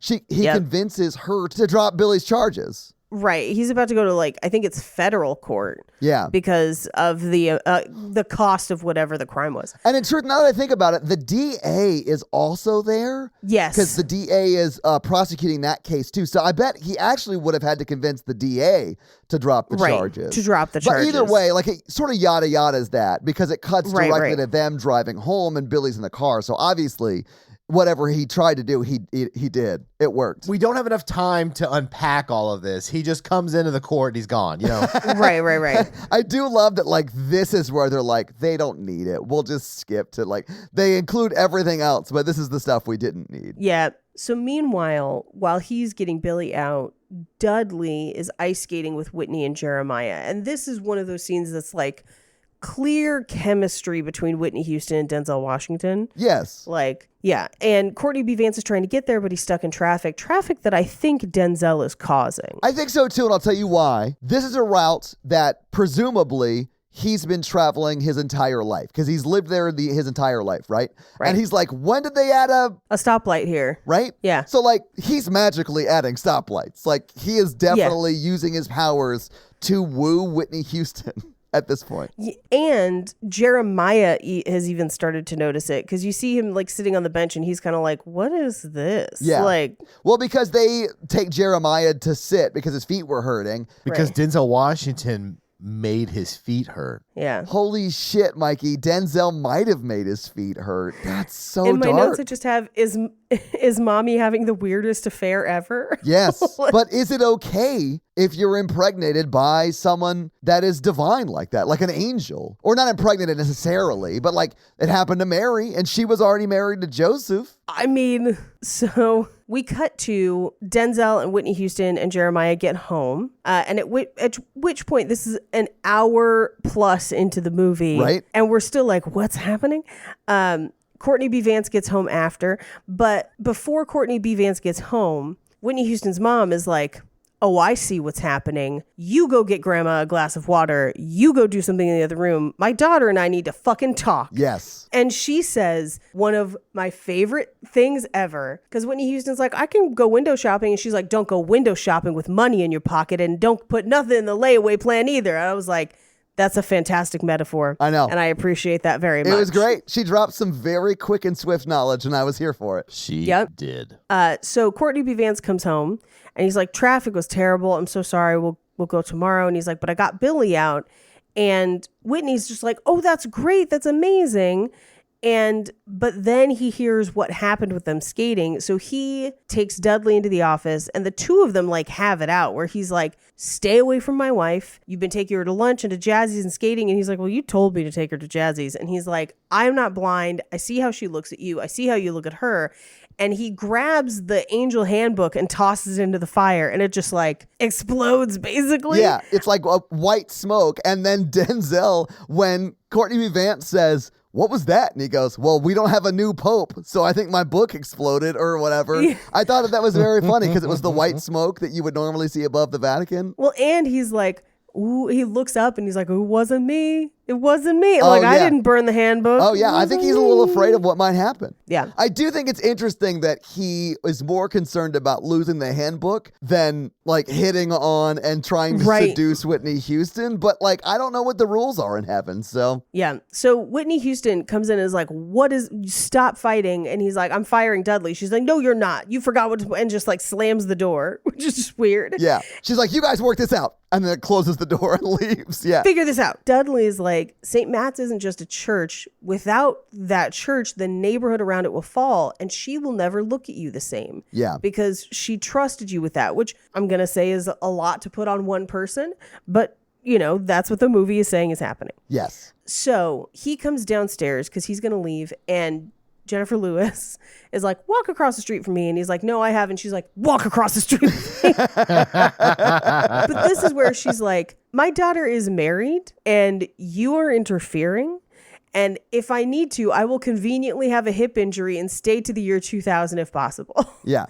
I do think it's interesting that she is essentially giving him a similar speech that she got Right. about, you know, staying out of other people's businesses. Yep. But I think she deserved hearing that on some level. And I think he deserved hearing that on some level. I just thought it was cool that Absolutely. she gets that message and also gives that message in the same movie. Well, and because he says, I'm sure she'll forget me when I leave. And she says, she'll forget herself if you don't stop. Yep. Oh, Which is true. Like, he will cease to be in anyone's memory, except for Jeremiah's, because I guess that's the gift he's giving Jeremiah, which is just the gift of having no one believe You you. will always know when I came upon your family and fucked your mother. I think there's an explanation for that, and that is, I believe the children are our future. Teach them well and let them lead the way. Yeah, I think that's maybe why. I have a question about this then. Everything that Whitney Houston and Dudley do together, everything they do. Hand stuff, mouth That stuff. No. I mean, like the ice skating, the shopping, all that stuff, right? Sure, I'm trying to ask like a serious question. Does she think that her husband did that? Like, is that how she remembers You it? can't unpack this because I had the same problem with the new Spider-Man movie when everyone forgot Peter Parker. Oh, yeah. Oh, that made me so sad. It just seemed weird, and I honestly wish they had set it up that is how it went down, because then I would have felt a little bit better about there being like some romance between Denzel and Whitney Houston, because in my mind, I could say, well, okay, she's going to remember this as that is a very attentive version of her husband, which is what I think she needs, right? Right. To feel connected into this relationship again. But it's not, and I don't know that that's right. She may just remember doing those things by herself. That was my interpretation of it, is that she remembers doing them by herself. Which makes as much sense with the information we're given. I'm just saying it would be nice if what we're actually watching, instead of Whitney Houston and Denzel Washington, an angel, have an emotional affair, it would be nice if I could say, oh, he is just her husband. Like, he is a stand-in of her husband. Right. And when he's gone, they can come together again, and that they're going to have that spark again. And then we never get the that. problem with that, though, is that her husband can't be in two places at once. And in many cases, we know her husband was in other places while she was doing those things. I mean, that is true, but it would only be in her memory. Like, I don't think he's going to get charged with like a murder No, or she whatever. did them by Like, herself. With Jeremiah. No, but like, you know, when it's like, oh, you got Billy out, it's like some of that stuff, it's like, that only happens if he wasn't with her. I mean, yeah, that is true. Yeah. Yeah. So in my interpretation, she was just alone.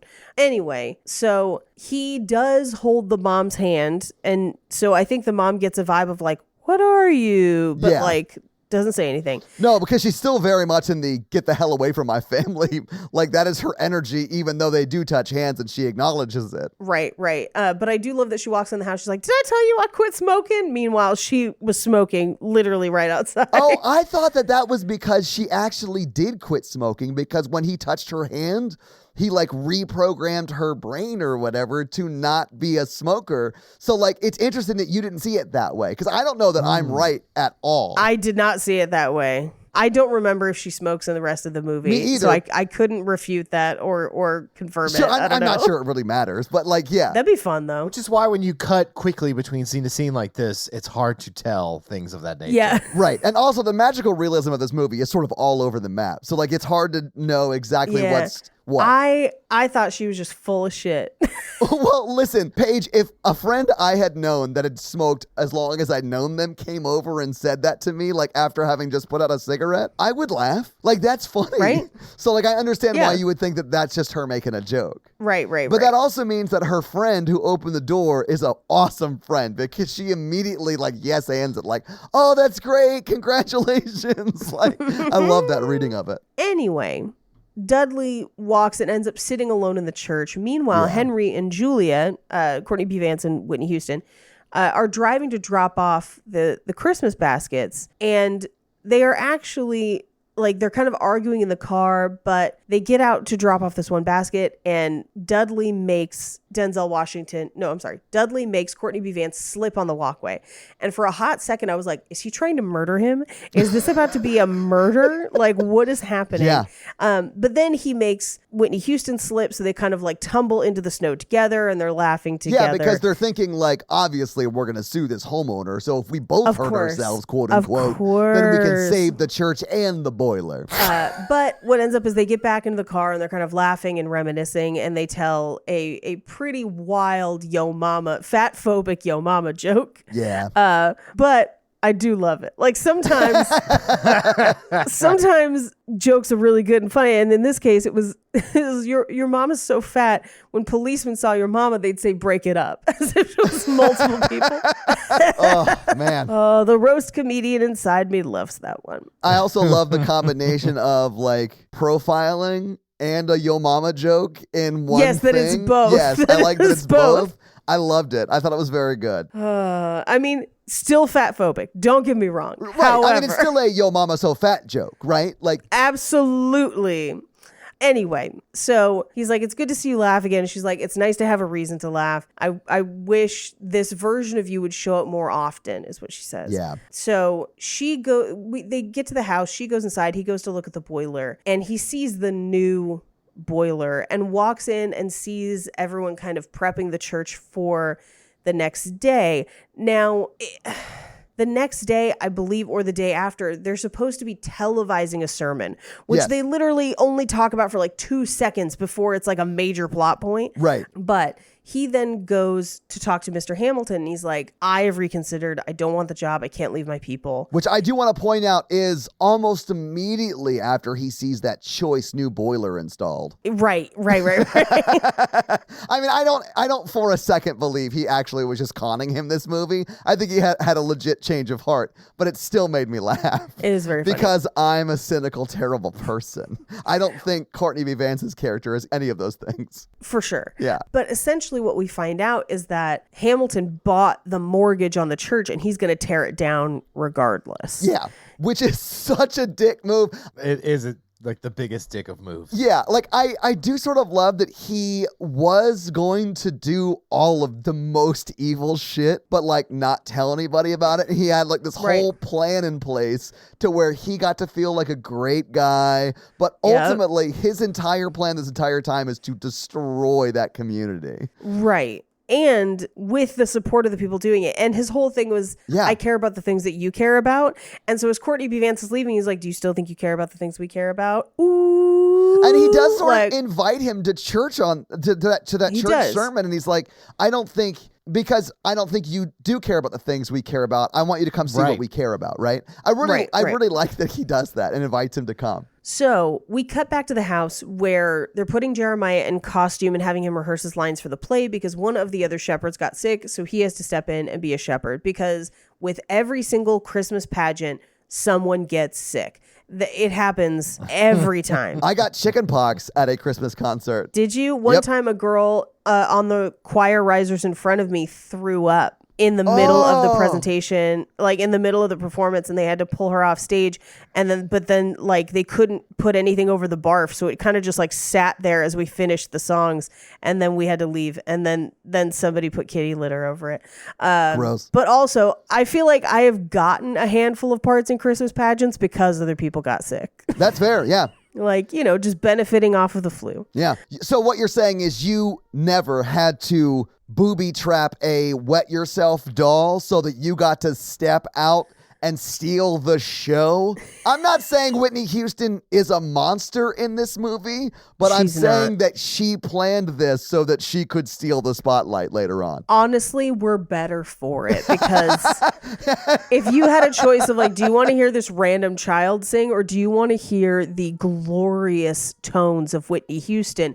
You would pick Whitney Houston every time, especially because it's Who Could Imagine a King, Right. Which like is one of her Christmas anthem. Like the only way it would have been better is if it was her singing "Do You Hear What I Hear," Right. Which I don't know why we didn't use that instead. The thing that bothers me most about this movie, I think, is that this church was not the wealthiest church on the joint because it's packed every Sunday because Whitney Houston sings every Sunday. Right.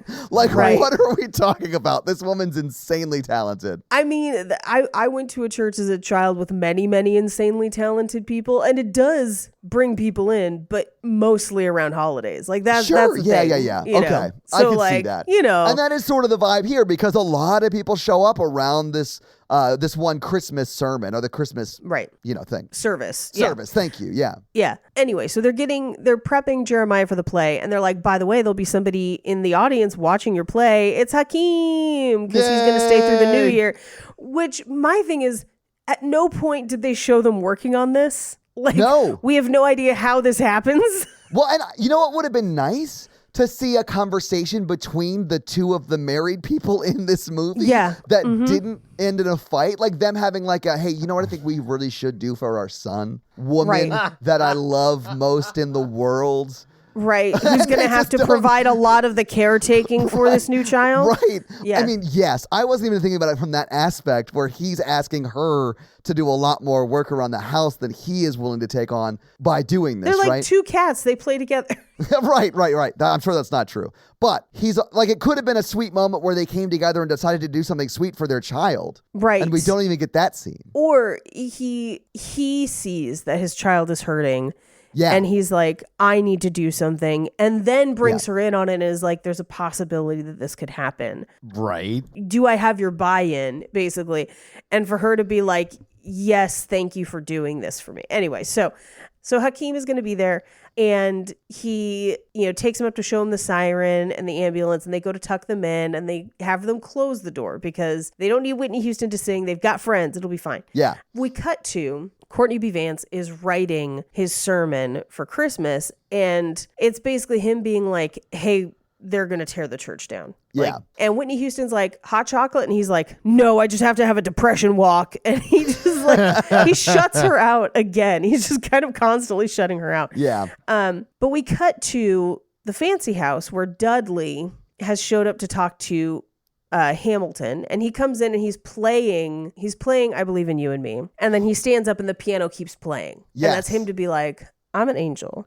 And he basically is, and we have almost like a Scrooge and Marley moment Yes. here. Right. Where he's just like, what? And he's like, you won't remember who I am tomorrow, but look at the real price before you close the deal. Basically, like, look at how many people you're hurting before you proceed on your plan, which also, it implies that they're building a lot of this stuff not on top of this area, because he says my people can't afford to come up Right. here to It go to does church. imply that it's a little further away. Right. So there's part of me that's like, he could still do most of his plan and not fuck these people over. He's just like seeing it as a means to an end, I guess. I don't know. I'm not 100% sure, but here's something that I wanted that I think is sort of related. I wanted, because we see Joe, the developer, go to the church service and is moved and is like, Yeah. we can work out the mortgage thing, whatever. Like, because we get that, I wanted to see like he changed what he wanted to do with his development in the first place and wanted to just revitalize that area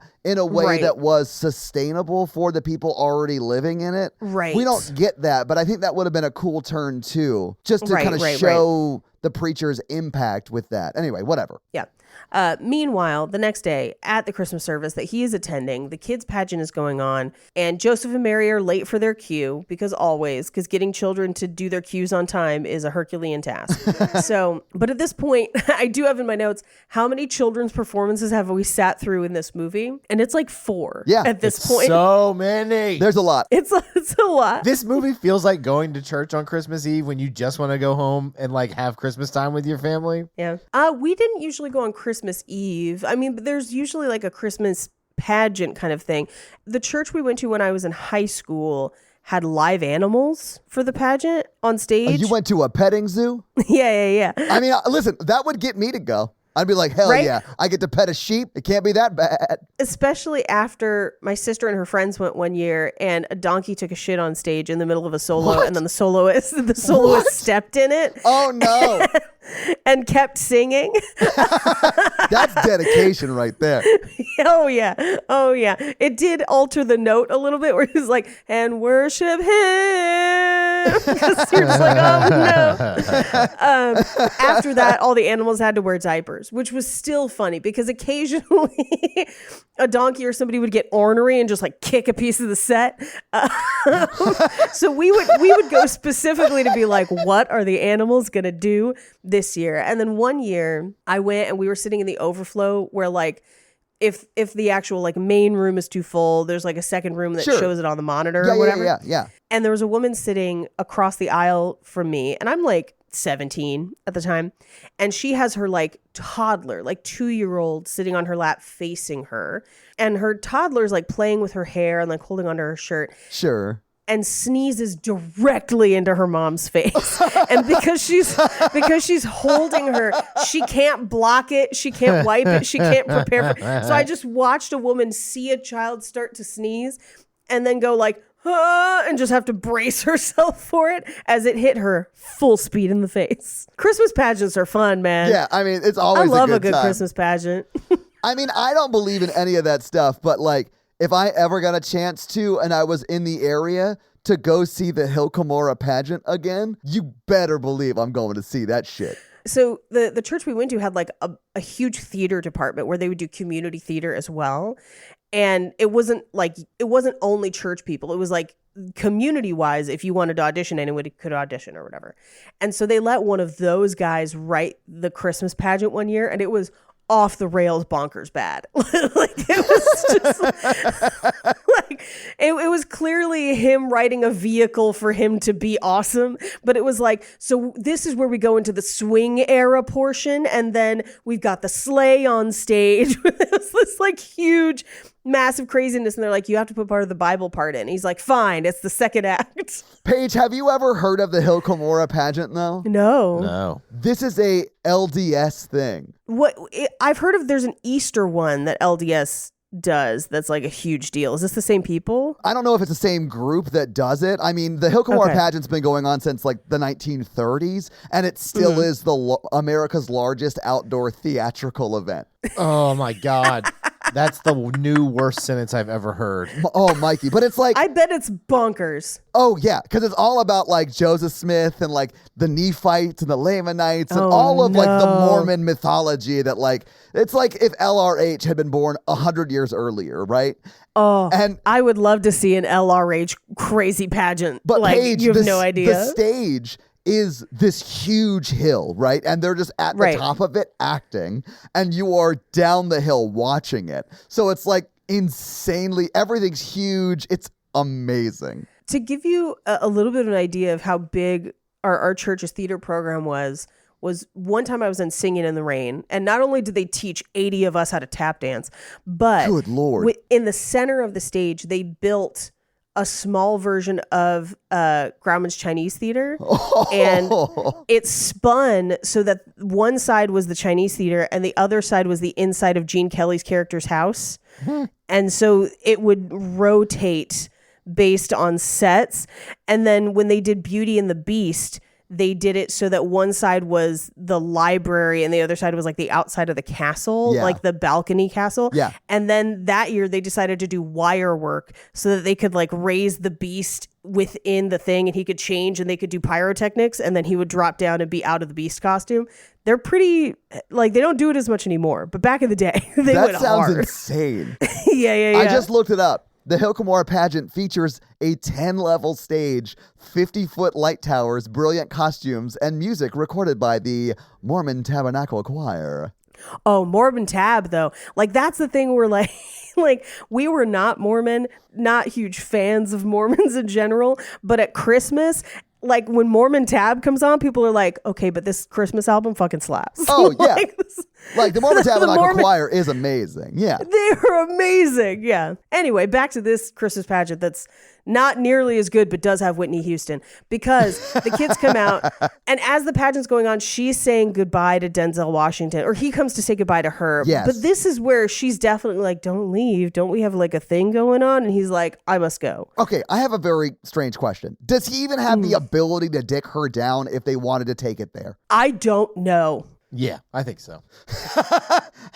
I mean, we do see him like, he really wanted that pizza. He really wanted that hot dog, right? So it's And clear. he was able to eat them. Yeah. Yes, and it's clear that he like missed things from being alive. Is this The one of man them? is from the Roaring 20s. He can dick down.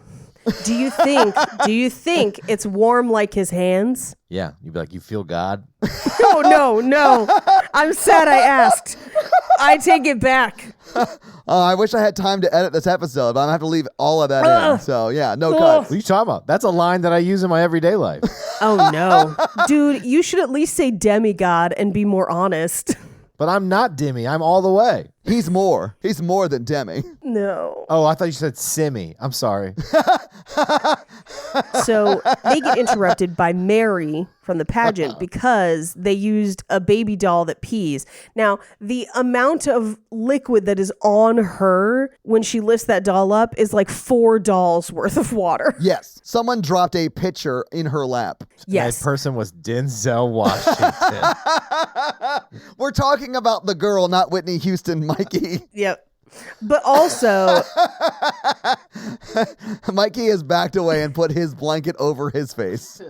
Mikey is fully in shame. Shame. there's almost always, for like every preschool pageant, there's like one kid who pees themselves every year. There's always like a kid who Begged pees you themselves. not to tell anyone I said that. But then also, there's always a girl who gets nervous on stage and lifts her skirt to like hide her face. Yes. And thankfully, usually has tights on or whatever. But like, anytime you go to a children's pageant, I'm looking for those two things. That, or someone who starts crying because of stage fright because they're children and being in front of people is frightening. Like that video of that little girl dressed as a bear and she's like crying, but she's still doing the dance perfectly. That's my favorite. That is my favorite. Welcome to real life.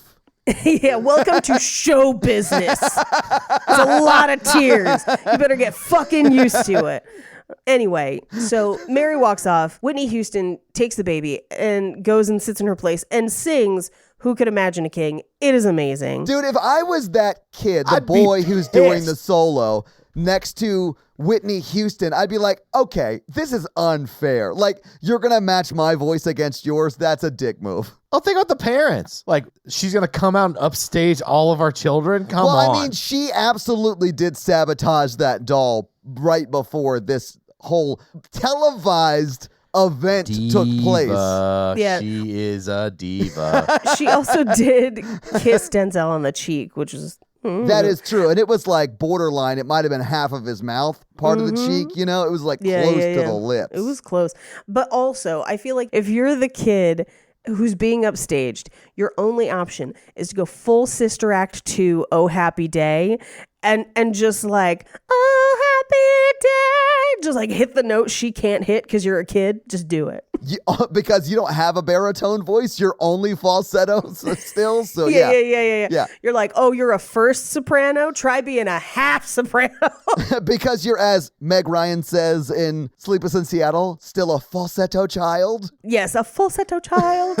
Anyway, she sings and it's amazing. He gets up to give a sermon. He immediately goes off script and is like, help me save the church. And people are like, yeah. It's a great sermon. Like, and everyone's getting into it. They're doing a very like call and response type vibe, which I super dig.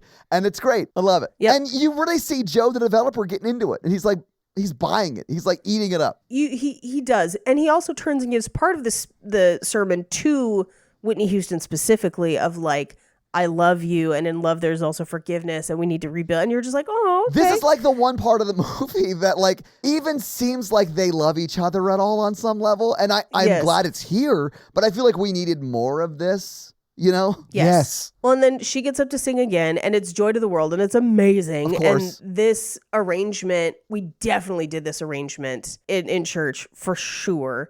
But also, it's one of the things that gets this particular song is one of the ones that gets them nominated, because this album, I believe, is nominated for an Oscar, even though the movie is not. The soundtrack is.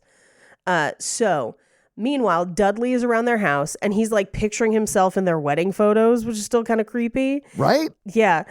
Then meanwhile, back at church, Lionel Richie shows up, and it pops off, and Gregory Hines stands up. I was like, oh, is he going to be slayed in the spirit and dance? No, they don't let, and I'm like, he's one of the most famous dancers to ever walk the earth. You're not going to let him dance. Anyway, we cut to after the service where Saul is walking out and he's like, I'm planning on getting married in this church. And Loretta Devine is like, to who? And he's like, who you think? Quit your job. And she's just like, I'm going to have to pray on it. And then they walk away. I do like how she's like, wait, who are you getting married to? And he's like, you dummy. Like, it just seems like it's like that energy. Like, it seems like. But again, it's been a week. It's been 1 week. I think we need to talk about it. I think they had an existing relationship that we did not see outside of this week, because they've been going to the same church for a long time. And there was like another scene where there was like a very playful flirtation, but it seemed like it was super early on in a like relationship, or they hadn't even started dating yet, like that early on. Right. And now he's like getting married to her, like, and it's not even a week later. It seemed like it was fast. That's all I'm saying. Yeah, for sure. So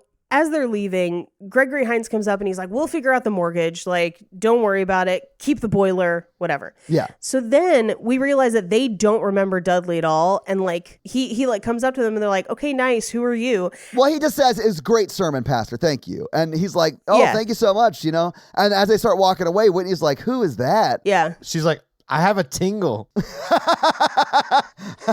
that hot man? And the preacher's like, I don't know, I must be new to the area or whatever. So it like clearly is they don't know who it is anymore. Right. And we get the voiceover from Jeremiah that's like, I was the only one who remembered who he was. And that's how I got a brother. And you're like, wait, what? Because it is revealed that Hakeem does get to live with them forever instead of just like till New Year's and we'll see. Right. And across the street from his grandmother, which is nice. So it's perfect. It really is. Like it's a good situation. Yeah, I love the way that ends for Jeremiah. Right. And Dudley walks away. Yeah. And that's the movie. So having seen the movie, having talked about the movie, what did you guys think about The Preacher's Wife? I needed fewer plots, more singing, and I needed the angel plot to be focused around making Courtney B. Vance and Whitney Houston fall back in love. Yes. That's what I want. Right? I do feel like we're watching a movie that is essentially about an angel coming to Earth and helping speed up a breakup and then leaving. Which, honestly, I'd watch that. Like, I'd watch it if he took it further, where he's like, girl, I'm here to break you up. Yeah. Like, this is bad. This relationship is bad news bears, and I'm here to break it up.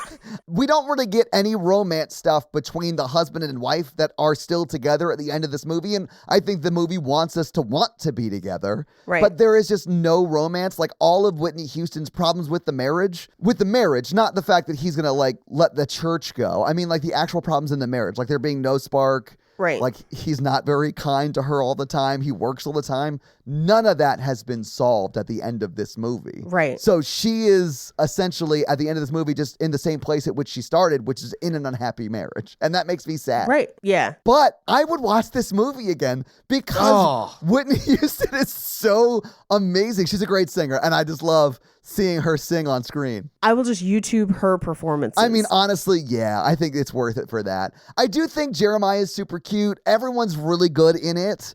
And if you're like a church lady person, I get why you love this kind of movie. Like, this is a movie that Natalie's parents would watch all the time and probably do watch all the time because they're like church people who love this kind of stuff. I do have hardcore pageant nostalgia.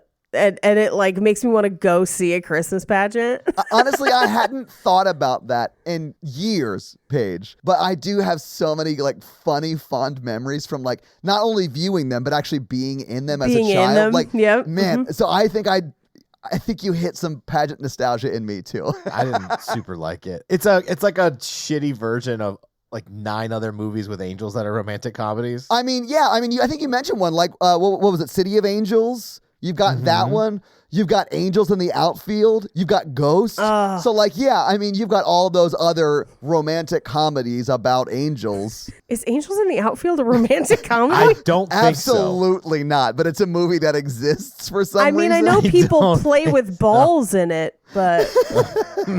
But, Paige, do you have any fun facts for us?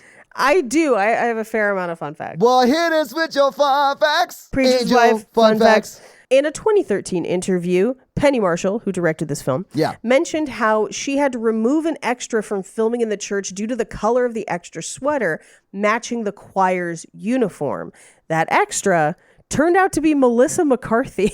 What? Really? Yeah, they found out years later, which is pretty funny. That is awesome. Okay, cool. I love Penny Marshall too, man. She did so much like throughout her career, like from the acting side and directing side. Like she is just like a tour de force that no one really talks about. That is true. So Jennifer Lewis, who plays Whitney Houston's mother in the film, is only 6 years older than Whitney Houston. Okay, she looks very young. Yeah, I was going to ask that because she does look super young. She does. Now, also, interestingly enough, both Whitney Houston and Jennifer Lewis were up for the role of Tina Turner in the movie What's Love Got to Do with It, which is a wild movie as well. Yeah. But Lewis ended up playing Tina Turner's mother in the film as well. So she gets cast as people's mothers quite a bit, despite not being all that old. I mean, but she's great at it, though. So, like, I mean, I understand why she continues to get that kind of work. Yeah. Strong mom energy. But strong, sassy mom energy, and I love it. Yeah. Denzel Washington is a producer on this film, and he actually would spend years getting it made. He spends over a year trying to convince Whitney Houston to take the role. Wow. So when he originally started production on this film, or pre-production, I should say, he wanted Julia Roberts for that role. Oh, interesting. Okay. But after seeing Whitney Houston and a couple other things, he wanted her instead and then added all the songs. But she turned him down for a year until finally agreeing. Wow. Okay. I mean, I'm glad she finally agreed, but like, that's wild. Okay. Her real life mother, Sissy, has a role in the film. It's just really? one speaking part. Okay. Yeah. Wait. She's one of the choir members, I believe. I bet it's the lady who comes out and says, "That's not the way we used to do it." And Yes. Whitney Houston is like, "Calm down, mom." And I think so too. I couldn't find definitively who it was, but that's who I thought it was. I mean, I think that's a good but I'm not guess. 100%. Right. I think you're right. Yeah. The film is nominated for an Oscar for Best Music or Original Musical or Comedy Score in 1997, but Okay. it does lose to the movie Emma. Interesting. Okay. Yeah, the soundtrack remains at number 1 for 26 weeks on the gospel chart. Does not That's surprise half me. a year. Yeah. Half a year. Yeah. So most of the church scenes were filmed at Trinity United Methodist Church in Newark, New Jersey. And they renovated the church to look more like a Baptist church. And after filming ended, they renovated it back to look more like a Methodist church. And in the film, one of the renovations that the church needed was a new boiler. But in real life, the real church did, in fact, need a new boiler. So as part of their agreement to shoot in the church, they paid for a new boiler. Oh, I love that. That's great. Yeah. So when Dudley visits Joe Hamilton's house and the piano plays I Believe in You and Me, it's playing it in the key of E flat, which is not the key that Whitney Houston sings it in, but it's still pretty. But when Dudley walks away from the piano, the song keeps playing, but the keys are wrong. Like it's not playing the right notes. So what you're visually seeing, is it in a different key? Yes, I believe it's visually in B, which is what she sings it in. But we're supposed to be hearing it in E because that's what's playing. That's super interesting. Like, that's such a weird... Yeah. I mean, I don't play piano, so I would never notice that, but I bet that really bothers piano players. Finally, the ice skating scene was actually filmed independent of the rest of principal photography in Portland, Maine, at a place called Deering Oaks Park. They scouted the location because of the snow and ice pond in the park. However, when they went to go actually film there, Portland, Maine had an unusual winter heat wave and the ice and snow had melted. So they had to bring in artificial snow and an artificial ice rink anyway. But even then they couldn't keep it frozen. So the actors ended up skating on ice that kept turning to slush from melting. And that's why you see them fall a bunch as they're skating and it's not super smooth because they couldn't actually keep the ice frozen the entire time. And those are your fun facts. Well, thank you for those fun facts, Paige. Let's talk a little bit about box office. So what do you think the budget was for The Preacher's Wife in 1996 when it came out? I'm going to say 10 million. Okay. I'm going to say 8. All right. I don't know how to break it to you. You are so wrong. It was $60 million. Oh, Holy my shit, God. Todd. What are you saying? Denzel Washington laundried money with this movie? Yes, again, Mikey. He laundried money with this movie. Yes. No, I bet a lot of that goes to Whitney Houston for sure. Probably. It is not on the screen. This does not look like a $60 million movie. Some money got laundried somewhere in there. Right. Anyway. And I actually also know what they spent on marketing for this movie. It was $15 million. So I can tell it was interesting total end to end, which we almost never get out of budgets, right? We can tell you that this movie cost $75 million to make and market. There's no special effects at all. No. But if you adjust that $75 million to today's dollars, that is $142 million. That's like a low-level Marvel movie. It is. I should say to make and market this movie, because if it's just the actual box office, that was just $60 million, right? But, okay, it came out on December 13th. 1996. It was number 4 in the theaters the week it came out. It was beat by Jerry Maguire at number 1. Oh. Mars Attacks was number 2. Yes. 101 Dalmatians was 3. The live action one or the cartoon? It is the one with Glenn Close and Jeff Daniels. So it is the live action wild. one. Okay. Oh, the original animated was 1961, if you were wondering. Yes. Yeah. The Preacher's Wife, of course, is number 4. And then Daylight was number 5. What do you think The Preacher's Wife, this $60 million budget movie, made in its opening weekend? It is Christmas. People see a lot more movies around Christmas than they do other times. Sure. I'm going to say 18. Okay. I'm going to say 10. Mikey, you are closer. It was $7.6 million in its opening weekend. Yeah. So this movie remained in theaters, obviously, for a few more weeks. It was in theaters for 19 weeks total, so you could see it until like mid-April. But what do you think it brought in domestically in the box office? Oh, man, that's only like 50 million. Okay, so that's your guess, Paige. What do you think? 45. You guys are on either side of it. It's $48.1 million domestically.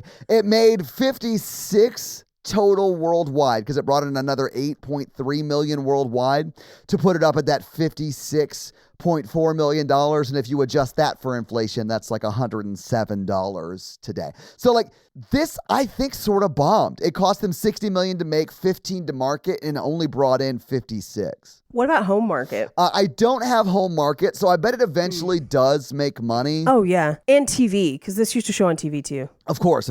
So I'm sure it does make money over time, but it wasn't that box office success I'm sure they were hoping for when they greenlit a $60 million budget for it. Good night. Yeah. That is so much money. Yeah. Oh, my gosh. But that is your box office. Can we do you still think they're together? The couple? Yes. I hope so.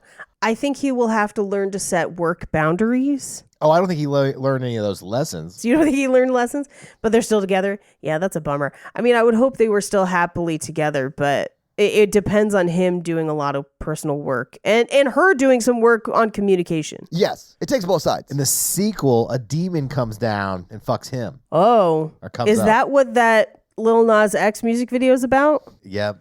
I forgot Courtney B. Vance is in that music video. He's not. I know. They had to recast because they didn't have $60 million. The reason it was $60 million, guys, I'm sick of you giving me shit about this, is because they had to go in and digitally add that mustache to Courtney B. Vance.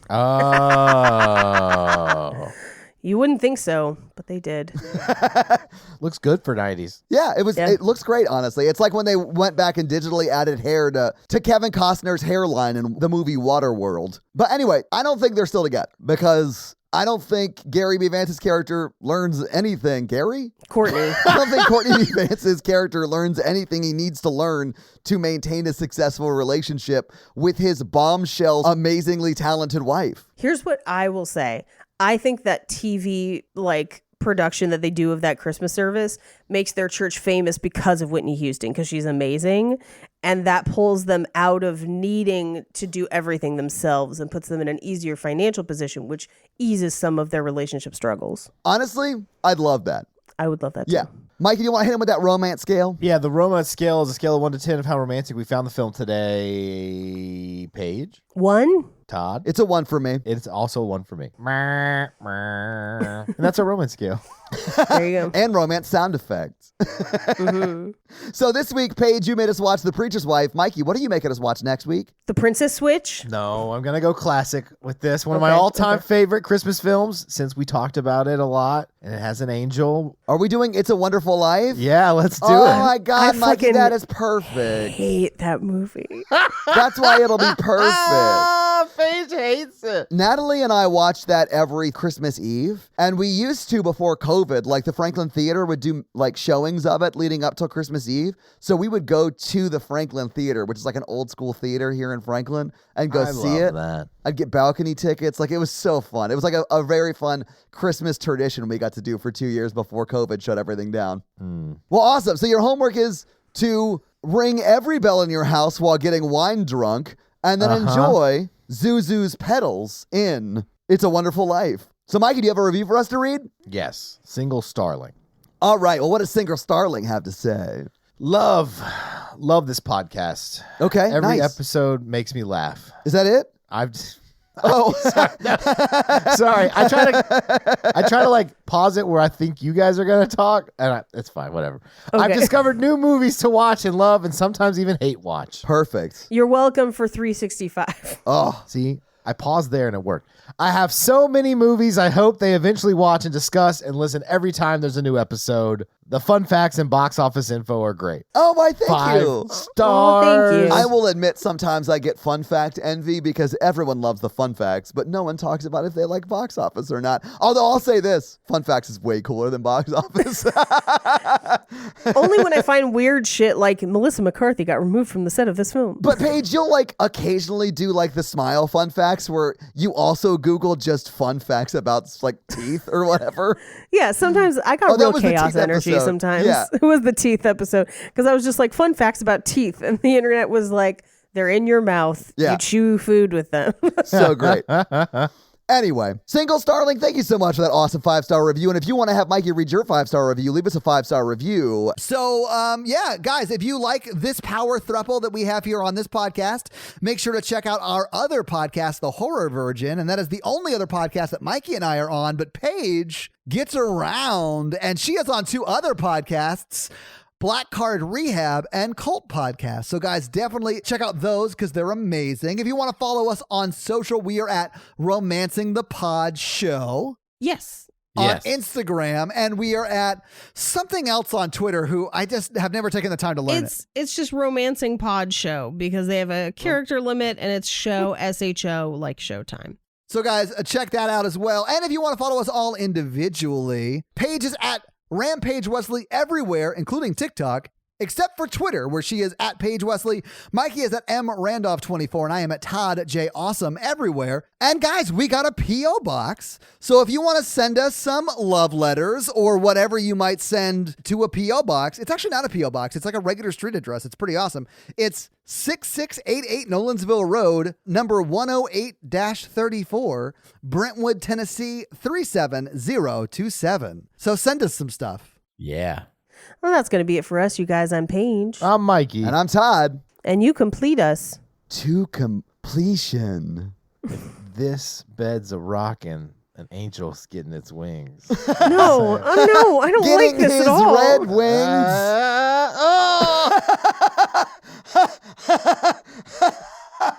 I just made Mikey very embarrassed. Bye. When you wish upon a ninja star, nerds. When you wish A on ninja ninja star. star.